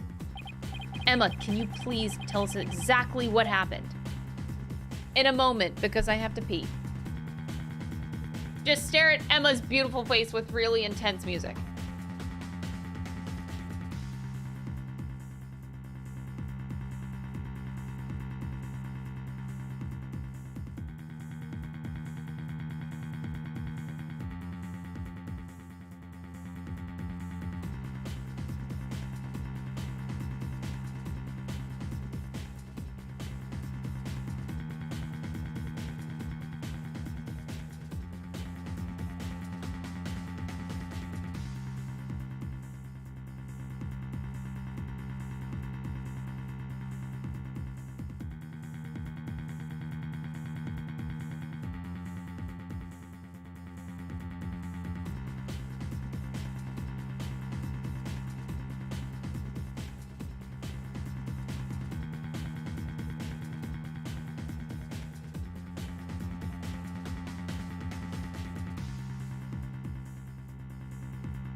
Sorry, that took a minute. I found a spider I had to kill.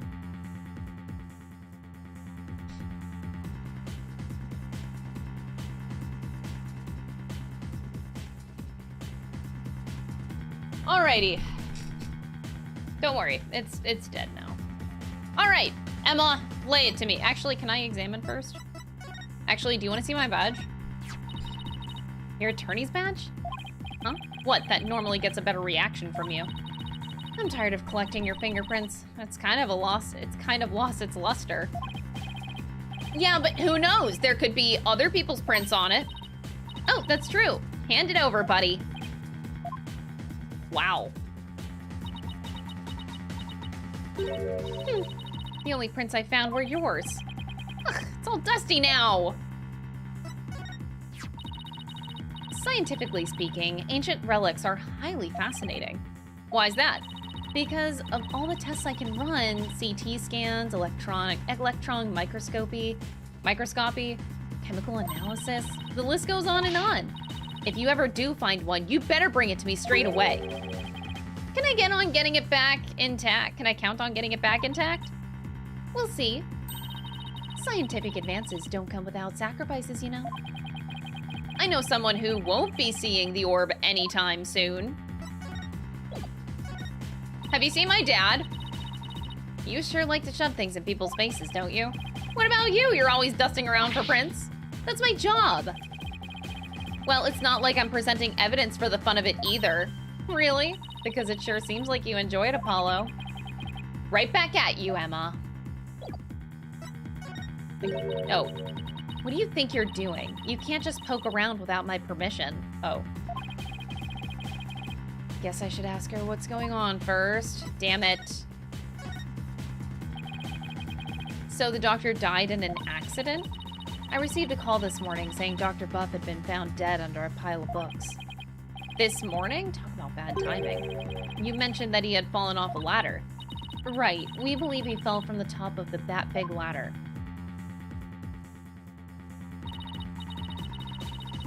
That's weird. That is... okay, that's weird. Apparently he triggered an avalanche of books while fumbling to reach one. And that sent him headlong on a fatal fall onto the hard floor. How sad. Killed by his own books. But at least he was doing something he loved. Wow, that's what Trucy thinks about. I guess, sure. For a scholar, I suppose it's kind of like a soldier being killed in the line of duty. You could say he died an honorable death. Emma, who was the first one to discover the body? About that, whoever it was, it seems they wanted to remain anonymous. Oh. What? It happens now and then. Some people would rather not get involved with the police. I can relate to that. Yeah, being a wanted man and all. What now, Durk? A dead man can't exactly hand over the orb. We'll just have to find it. Must be around here somewhere. Just to fill you in, Emma, we're actually here to get something. Oh boy. Oh, now we have better music. Okay. Pops here had an agreement with the doctor. Pops here.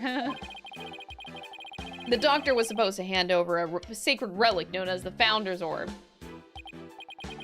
Pops? Oh, I see. That could be a problem, considering he's dead. Thank you, Emma Sky. Wow. Do you have a plan B? I have an agreement in writing. My compatriot Dats should have it. Well, there shouldn't be any problems then. So, who is this gentleman you're escorting? Oh boy. Oh, right, I haven't introduced you yet. This is Durk. He's from the kingdom of Kura'in. All the way from Kura'in, huh? So, what do you do there? I used to practice law, but I'm taking a break from all that. I'm focused now on making Kura'in a better place, though. Through volunteer work. Viva la revolution! It's just a volunteer work. Volunteer work, huh? How interesting. Well, it's not technically a lie. Yeah. So, how do you two know each other? Oh, he's sort of my foster father. Come again? Yeah, and he's Prosecutor Sadmati's real father, too. What? You mean you and Prosecutor Sadmati? I'm so sorry. It seems you've had quite a life. Guess you'd put a few things together. Actually, Durk, you look kind of familiar. Have we met before? Not that I recall. Great, she must have seen that news report on TV. It'll really complicate things if she figures out that he's a wanted man. You know, why doesn't Durk, like, change his outfit? He looks the exact same in the threatening video, and he's a wanted man. Like, bro, can you not wear another fucking outfit? To, like, you know, not... Okay. Like, buy this man an outfit, so he doesn't stick out like a fucking sore thumb. You can only change outfits after time skips? Oh, so we have to give this man a 7-year time skip in order for him to get another goddamn outfit so that he's not a wanted, that, like, doesn't stick out like a wanted man. Jeez, like, what do we gotta do?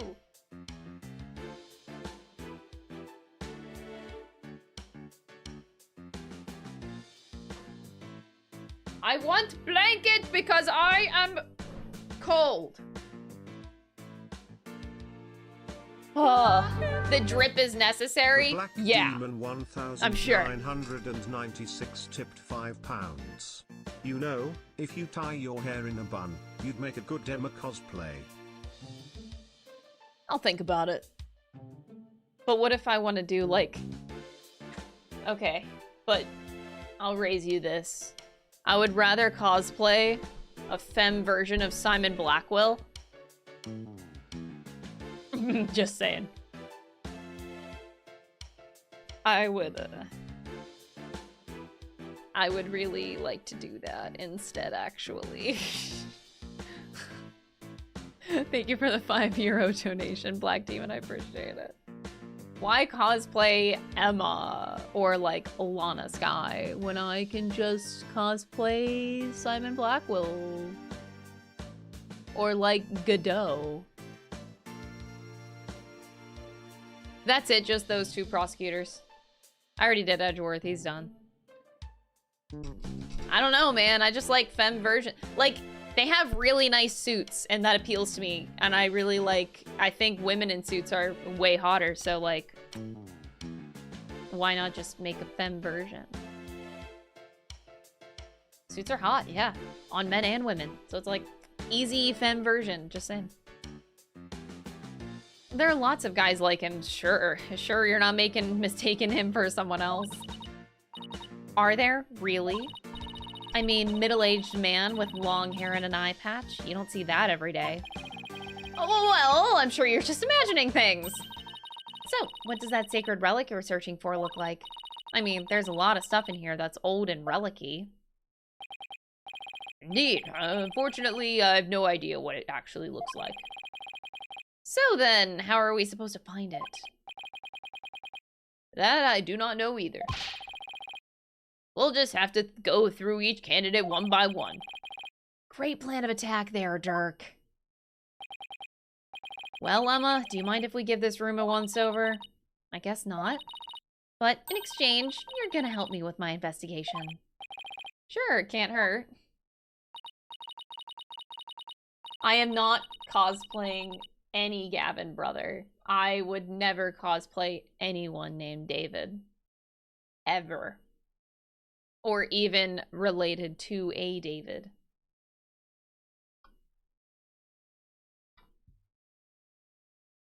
Oh, I can't wait to get started. It'll be like hunting for buried treasure. There's a dead person, Trucy. But Clavier, I don't like him enough. I only like cosplaying characters that I really, really like. And I have the sudden urge to cosplay Simon Blackwell. There are a few pairs of shoes here. I guess there must be an entrance on this floor too. Yeah, there's a back door over that way, but it's usually locked from what I can tell. The visitor's entrance is up that spiral staircase. That's the way we came in. It's a two-tone raincoat. Still a bit damp. I think someone might have worn it recently. The doctor fell from the top of that ladder. From that height, a fall onto a hard surface would probably kill anyone. I don't know why anyone would want to climb that high in the first place. I guess you could say he climbed all the way to heaven. Trucy, you're killing me.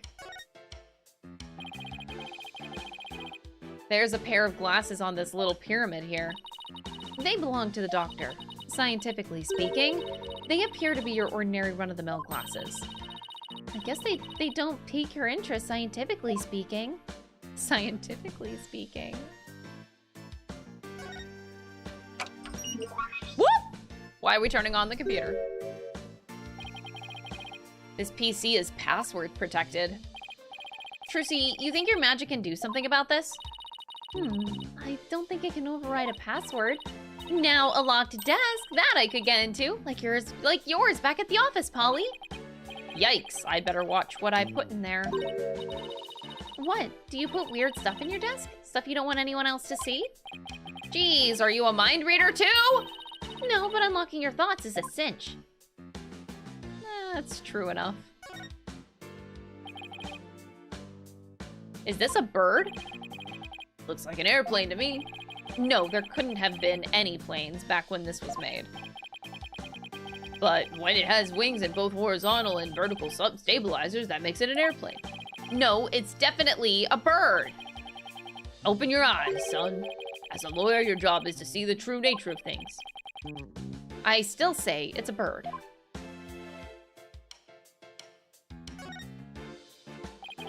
What a huge window. I bet you could see the entire study from the outside.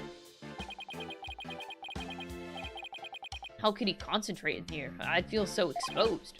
Well, he does have books, a bookshelf positioned for some privacy around his desk. I guess. So that's this whole side done. Let's check the floor. There are animal drawings on the floor. They look like those famous geoglyph things. They remind me of the chalk outlines detectives draw around bodies. And the doctor has just joined them. Now that's what I call dedication to one's field. I don't think it was on purpose. What? Is Durk like? Okay. There's some sort of machinery inside this clay figure. Whoa, it's moving! Exterminate. Oh my god, the green eyes. Destroy all targets.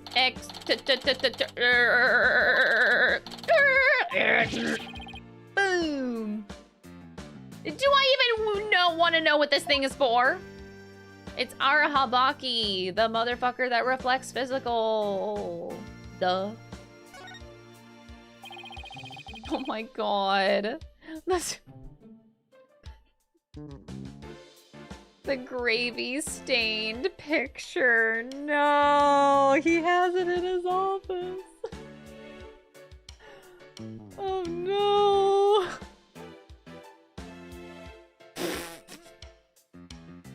There's a brown stain on this scroll. Why does it smell like gravy? Why would there be a gravy stain on it? Who knows, but it looks like it's meant to be there. Maybe the artist was trying to inspire a gravy new trend, food splatter art. That pun wounded me gravely, Durk. Okay, I'm done with this game. Oh my god, they got everything in here. The broken, oh my god, all of the past stuff. All of the past things. A blast from the past, that's for sure. What's this little dinosaur? A coffee maker and a bunch of coffee cups. He must have taken his coffee breaks here. Oh, there's a filter with old coffee grounds in here. Guess I'd better clean this up. What are you doing there, son? What am I doing cleaning this office? Don't tell me they have you on coffee duty back at your office.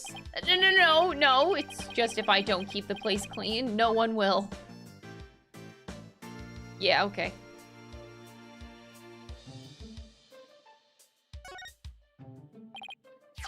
Look, it's one of the doctor's notebooks. Maybe there's something about the orb in there. Wow.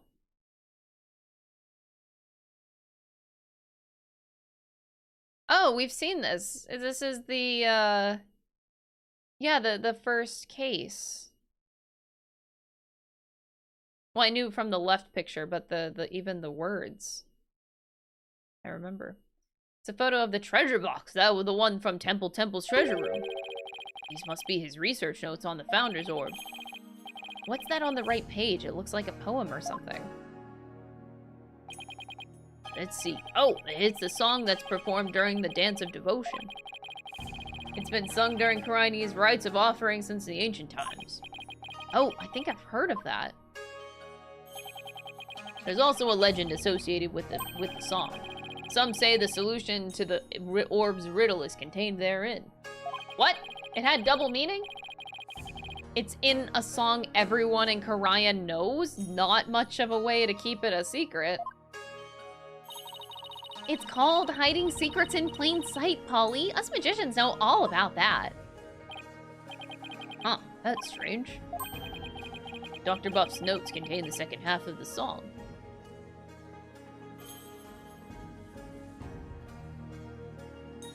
Oh, that's the same symbol, I think, that's on the faceless Holy Mother or whatever. I think. Only the first half is sung during the Dance of Devotion.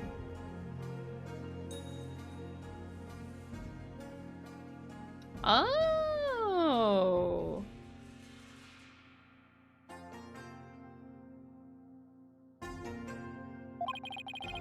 Most people haven't even heard the second half. As in the part that begins, offer thy prayers? I'm impressed that's some thorough research he was conducting. Offer thy prayers as fervent as fire. Only then shall the Holy Mother return. Descending upon us in all her glory, the Founder bestows the greatest power known.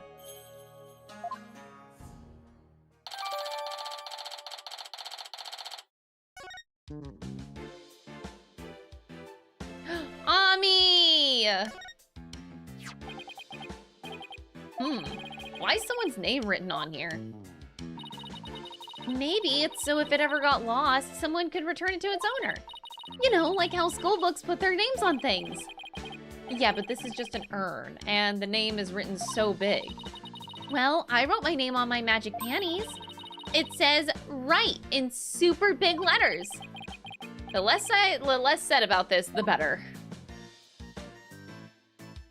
I am.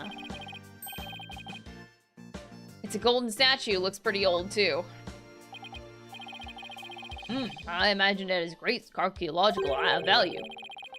Maybe too great for a private researcher of Dr. Buff's caliber. I wonder how he got his hands on something like this.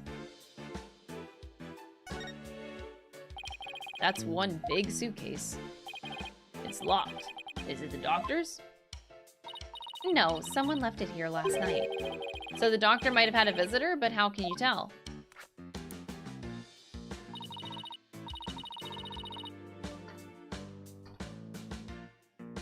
That sticker there, you only see those on airport luggage. Which means its owner is likely from overseas. Overseas. There's only 2 countries in this game, Germany and Kura'in. Is there any way to figure out who it belongs to? Not unless we can open it and see what's inside. Guess not. Oh god. Who's laughing? That's because you're not me, Emma Skye, forensics expert extraordinaire. Here we go! Try on as you might, you won't find the word impossible in my forensics handbook. Is she okay, son? It's like she became an entirely different person. Oh, that's just what happens when her forensic switch gets flipped. With this, identifying the suitcase's owner will be as easy as pie. And that fingerprint powder? That's right. And there is no better time than the present to use it. Here we go. Oh boy.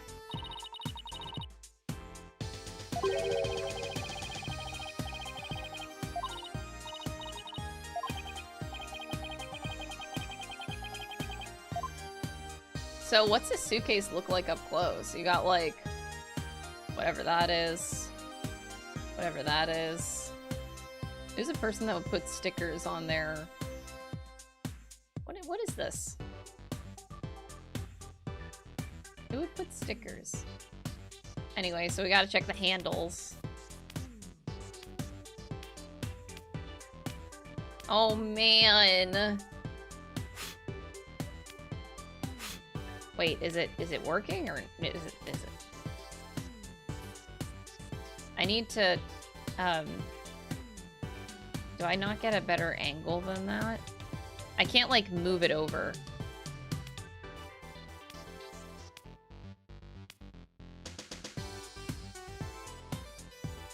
Oh, there we go, there we go. Okay, that's what I was trying to do. Wait, there's nothing on the handle? You would think. Oh my god, this is actually so hard to control for some reason. Maybe on the back of... Okay. Well, I guess I'll go to the top. Wee whoop. Alright. This handle. Guess we don't use the side handles, huh? There we go. There we go. There we go.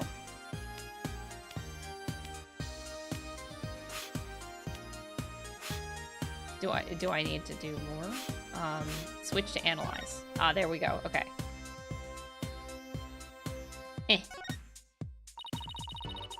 Ugh.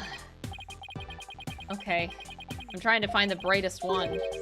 How might someone handle a suitcase? I don't... Dad, shut up!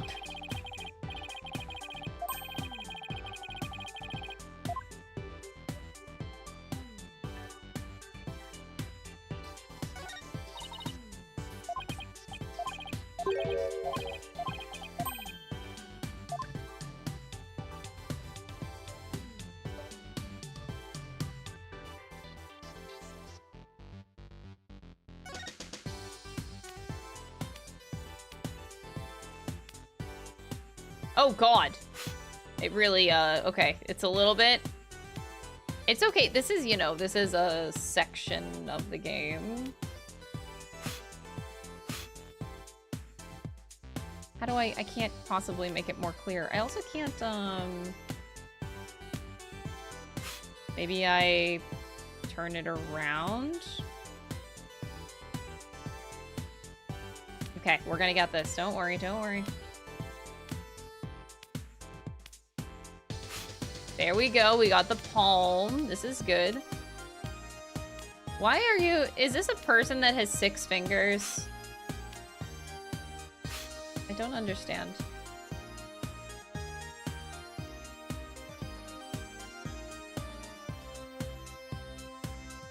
That's not how you hold something.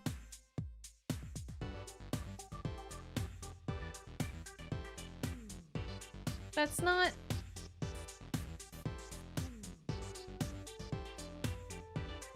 I don't understand. That's not... Like, if your palm is over it, and your thumb... That doesn't make sense. You don't put all 5 fingers...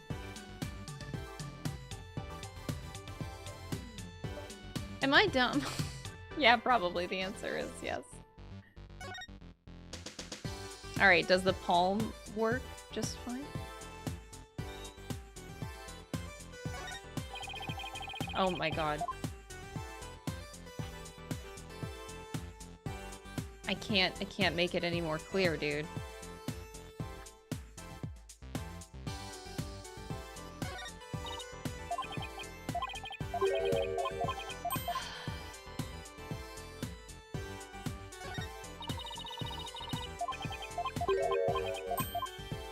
Maybe this finger?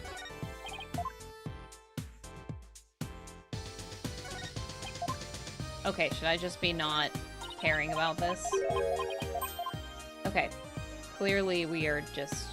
Okay, maybe I'll just drop this issue. This game just does not want me to identify this one.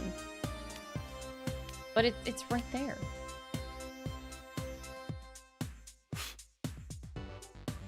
Why is this so complicated? Okay, maybe if I go like a like underneath the angle, like something like... Does this make any sense? No, it doesn't make any sense.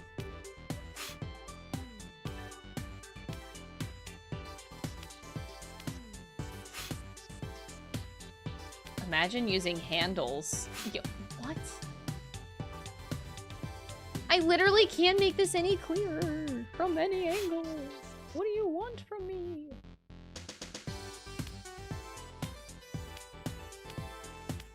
We gotta go somewhere else, chat. We gotta go somewhere else. This is just okay. Anyway, so putting a key in here, like maybe around here. Okay. That handle didn't work. Those are wheels. Okay, maybe around here. That's okay. This is just dumb.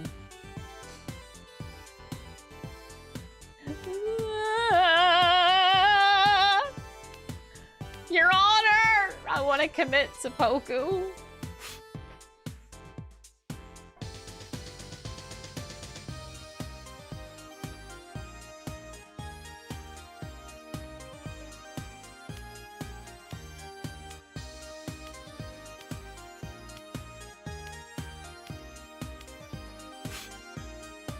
That's...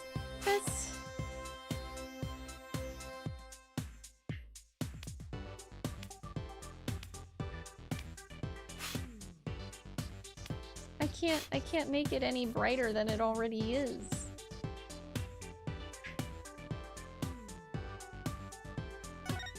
And it's just not working no matter— oh, wait, that really didn't help.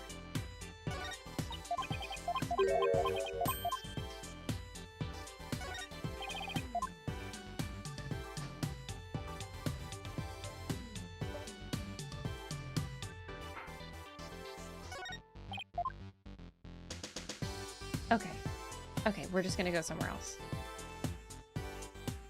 Maybe... I feel like...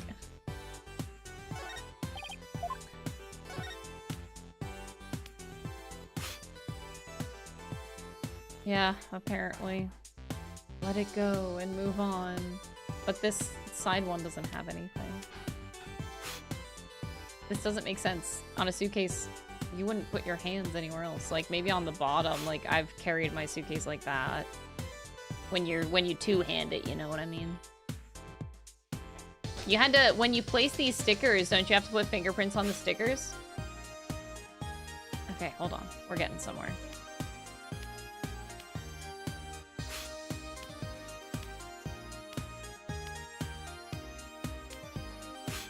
Hey! Oh, shit!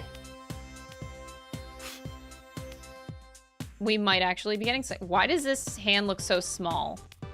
It looks like a child's hand.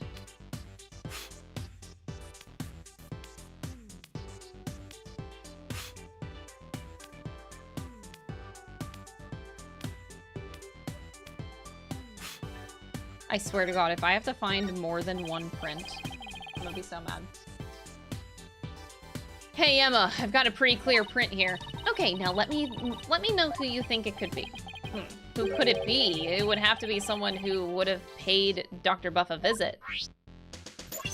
Oh, I just said it looks like a child's hand. Is it Pearl? Pearl wouldn't have that though. Pearl's not also in my... Pearl's not in here. Oh, that's a rebel! Hey yo, hey yo, hey yo!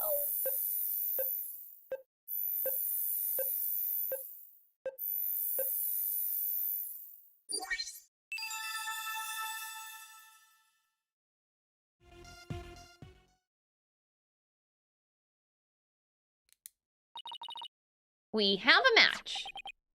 Dats. Come to think of it, he did stop by to see the doctor, didn't he? To conclude the orb transfer agreement. So he's the one who forgot his suitcase here. Where do you suppose he is now? Haven't heard from him in a while, and he's not answering his phone. Wait! You don't think he left his phone inside his suitcase, do you? I wouldn't put it past that knucklehead. Actually, I think we may have run into him earlier. Really? A suspicious man had been reported in the area, but when one of my officers approached to question him, he took off like a shot. Sorry about that. Kura'inese people aren't all like him, I swear. Well, he's probably still in the village somewhere. Maybe he knows something about the orb.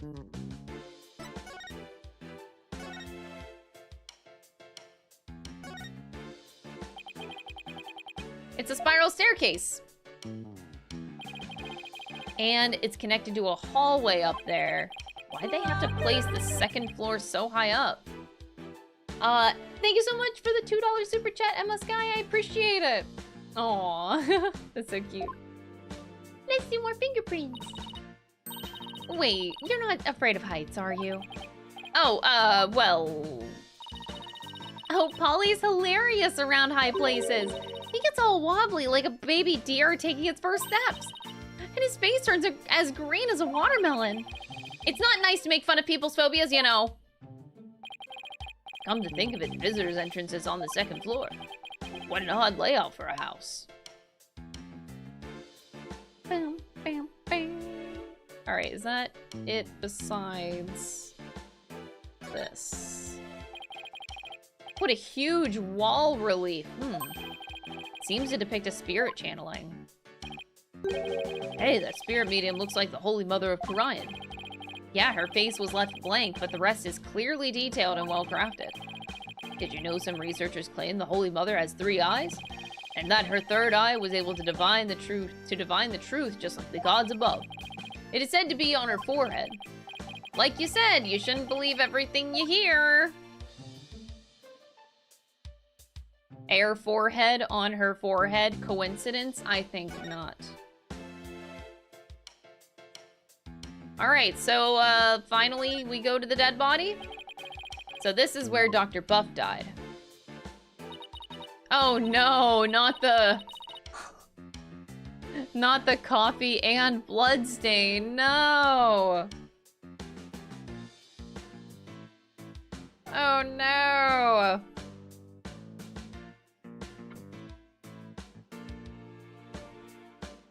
Poor man, he fell right on his head and probably died almost instantly. I can see some blood on the book there, but what's that dark stain? It appears to be coffee. It's still damp, so it must have gotten on there recently. Perhaps even last night. That's a mighty big window he's next to, big enough for someone to see inside. Exactly, that's how the local resident who reported his death found him to begin with.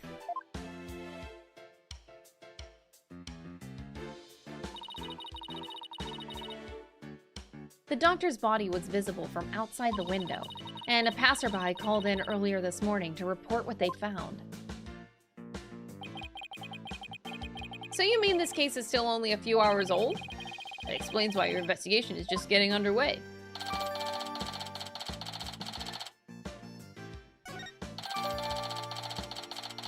Oh. The bookcase, large window, and second floor area.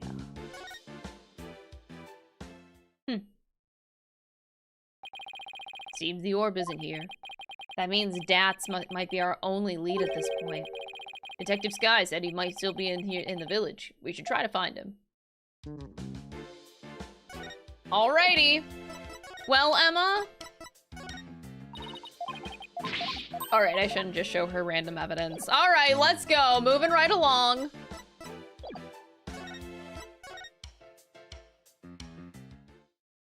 I want to see Pearl. Please come out. Good day to you, citizens of Kura'in Village. My name is Paul Atishon, and I want your vote. Wow, that's really loud. Look, something's coming this way. Paul Atishon, savior of Kura'in, has come to... Ah, it's you people. Apollo, what is that strange conveyance coming this way?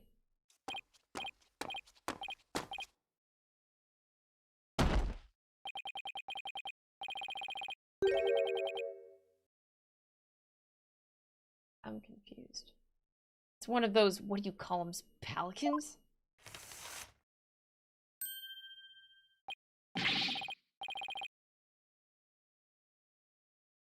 So, you finally left Dr. Buff's house. What were you doing there? What a bunch of shady-looking characters. And you aren't? So I take it you knew the doctor? What a foolish question. I've memorized the names and faces of the entire electorate here in Kura'in. After all, I am the man who's destined to be king of this fine nation someday. King. It's rolled by Whammon. Who are you? And what do you mean, king? Ignorant fools, I am the Pal-Atishon. I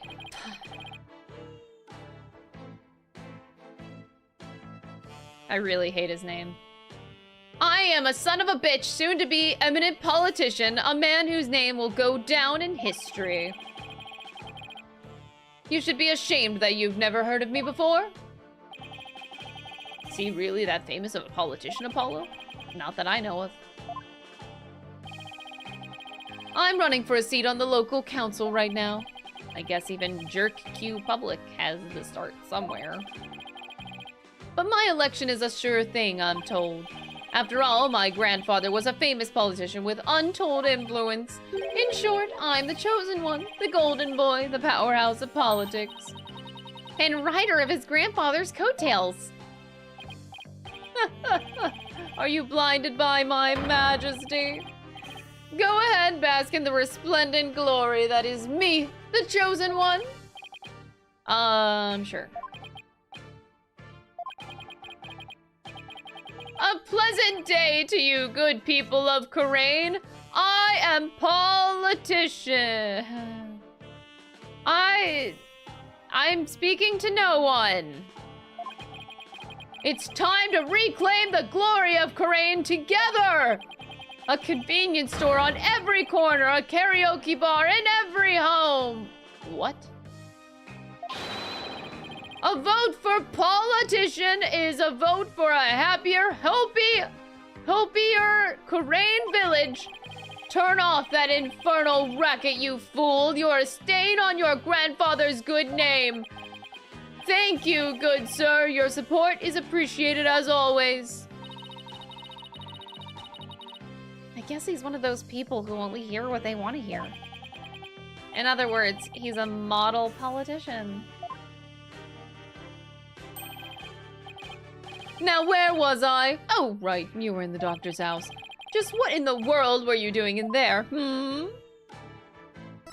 I have a badge. Actually, I am a lawyer. You're so shallow, relying on your badge to impress people. What would you be without it? A pity man like you have no real sense of self. Real men make their own mark in this world. Saying the man who's riding on his grandfather's coattails.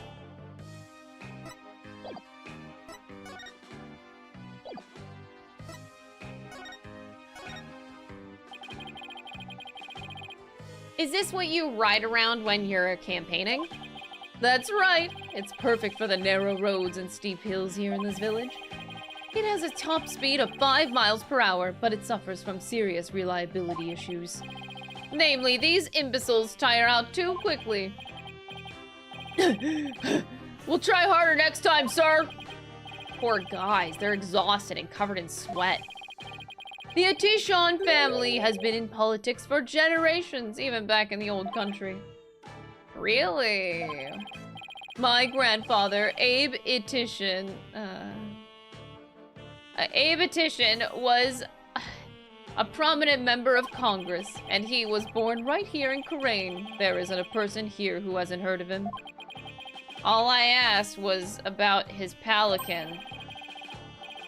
You must have heard about the Atishans. I'm even reviving our old country campaigning style. Oh, politics aren't really my thing. Trucy? I don't recall ever reading about them at school. Young people today, you people really need to pay more attention to politics.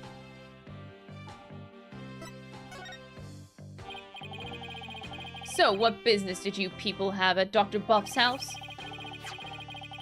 He was gonna transfer ownership of the Founder's Orb to us. It's a sacred relic from the kingdom of Kura'in. The Founder's Orb? Oh, so you tried to get your hands on it, did you? Wait, what do you know about the orb? I know it's mine, and that's what. How do you figure that? Because I know it's not the Founder's Orb. Its real name is the Crystal of Ami Faye.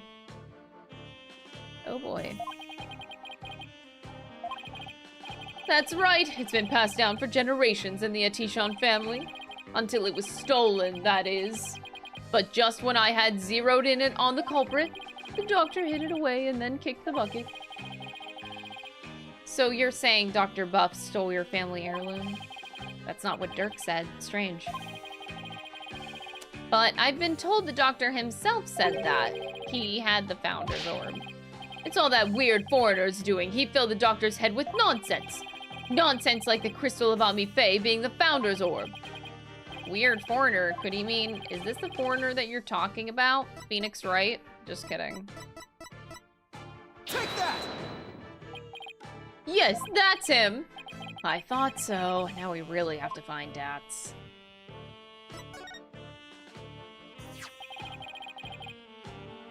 Do you know where this man is now? I imagine he's at the detention center by now. I called the authorities after I found him hiding in my dog's doghouse. What? A buffoon. Well, at least we know where he is now. Let's head over to the detention center and see what he knows about the Founder's Orb. So you really are after my crystal?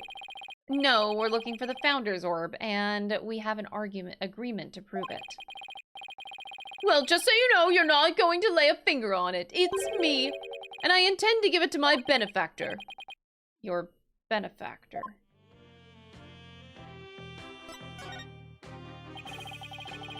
My benefactor is ready to support my rise to the pinnacle of the political world. They have immense influence here, you see, and I intend to harness that influence. So you're just going to give your family heirloom away to this person? That's right, it's a purely political decision. And in exchange, your patron will give you the people of Kura'in to vote for you. Eminent politicians are skilled at leveraging all of their connections. Isn't it illegal to buy votes? Well, good luck with that, I guess. You just wait. Politician will reign supreme someday. Yeah, you're gonna go far, buddy.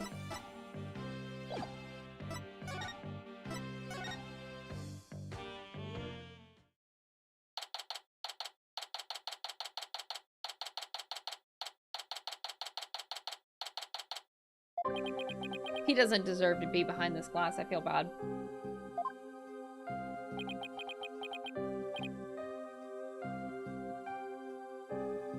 Hey. Yipes! What's he doing under the desk? Foul cogs of the crop regime. I have nothing to say to you. It's me, Durk. Oh! Hey, Durk, you're a sight for sore eyes. I knew you'd come save me. Well, this is another fine mess you've gotten yourself into. My bad, my bad. At least the grubs here are pretty good compared to that prison back home. You get 3 squares plus a piece to sleep. Why don't you join me, Durk? No thanks. They just send me back to Kura'in where I'd face immediate execution.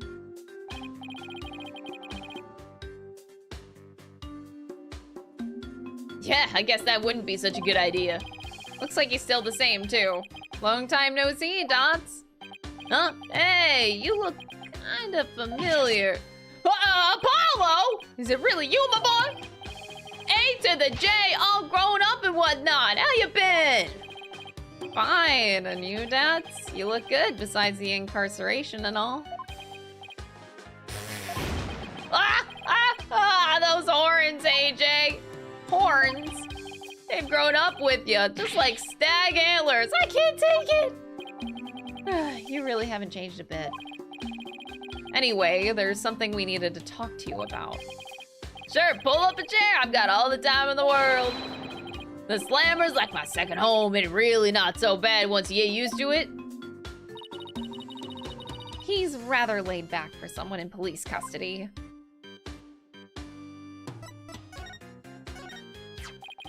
What? Hey, Jay, you've become a fine lawyer in your own right.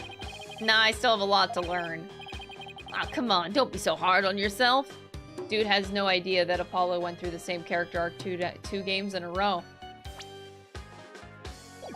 Yeah, he got a long way to go.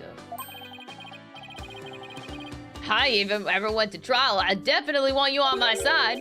Knowing you, you'd probably skip town before the trial even started. Wait, have you seen my dad? Oh, is that for me? No, I was just showing it to you. Anything I could use here in the slammer is more than welcome. Dads, the guard is giving you some serious side-eye. Speaking of the guard, how's the guard doing? He's completely uninterested in us. That suits me fine. It would only complicate things if I'm recognized. Maybe change your fucking outfit! Right, you're known as some sort of scary terrorist who fled from Kura'in. Though in reality, no one would believe you're the real Durk of legend anyway. Durk, why are you holding that mic? I get this strange urge to speak whenever there's a microphone before me. We, the Defiant Dragons, shall... No, stop! Stop!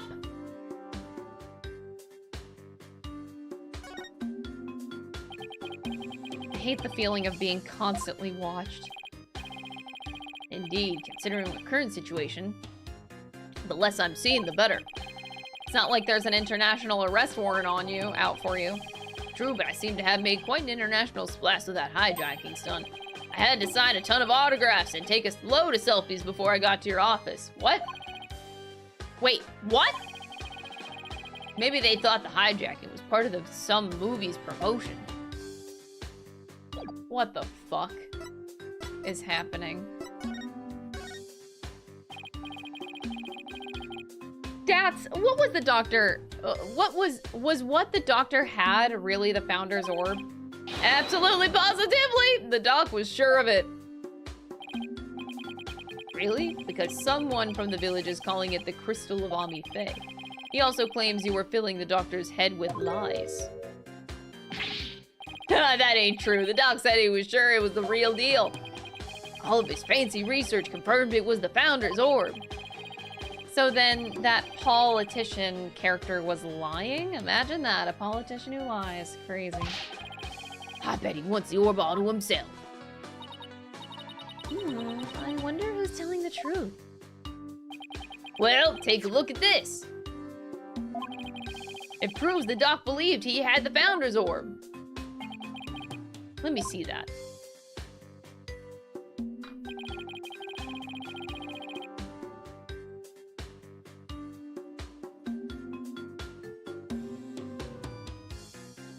I agree to hand over the Founder's Orb to the Defiant Dragons. If I will come to no harm. Why does this sound like a threat? Wait, this has a different tone than I was expecting.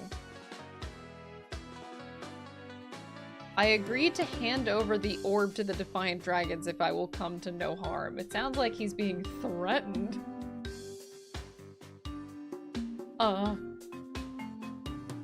Okay. Yeah, sure, take my orb, man. Just don't kill me kind of thing. Like, that's how it comes across. Like, that's so Monka.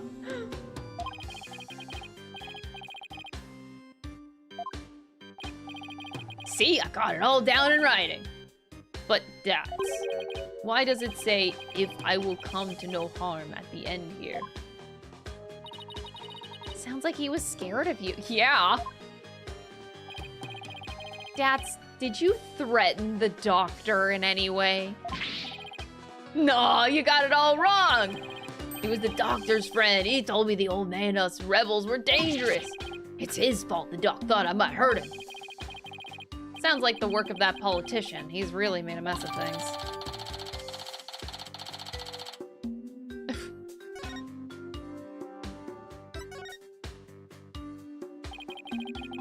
What have you done now, Dots? Nothing! I'm innocent, I tell you! It all started when this dog-faced cop tried to question me.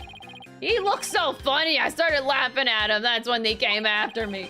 But it was hilarious, I tell you. I mean, a human police dog. How funny is that? Right, so what happened after that? They caught me hiding in a doghouse. Dang pooch ratted me out. Guess that's what I get for laughing at one of these doggy comrades. Sounds like the dogs got the last laugh. Were you cleared of all those jailbreak charges and your capture by Lady Kira deemed unlawful? Yeah, but the cops here don't seem to like me anyway. What are the charges this time? Unauthorized entry or something like that. They think I'm an illegal alien. And I can't prove otherwise because I lost my passport.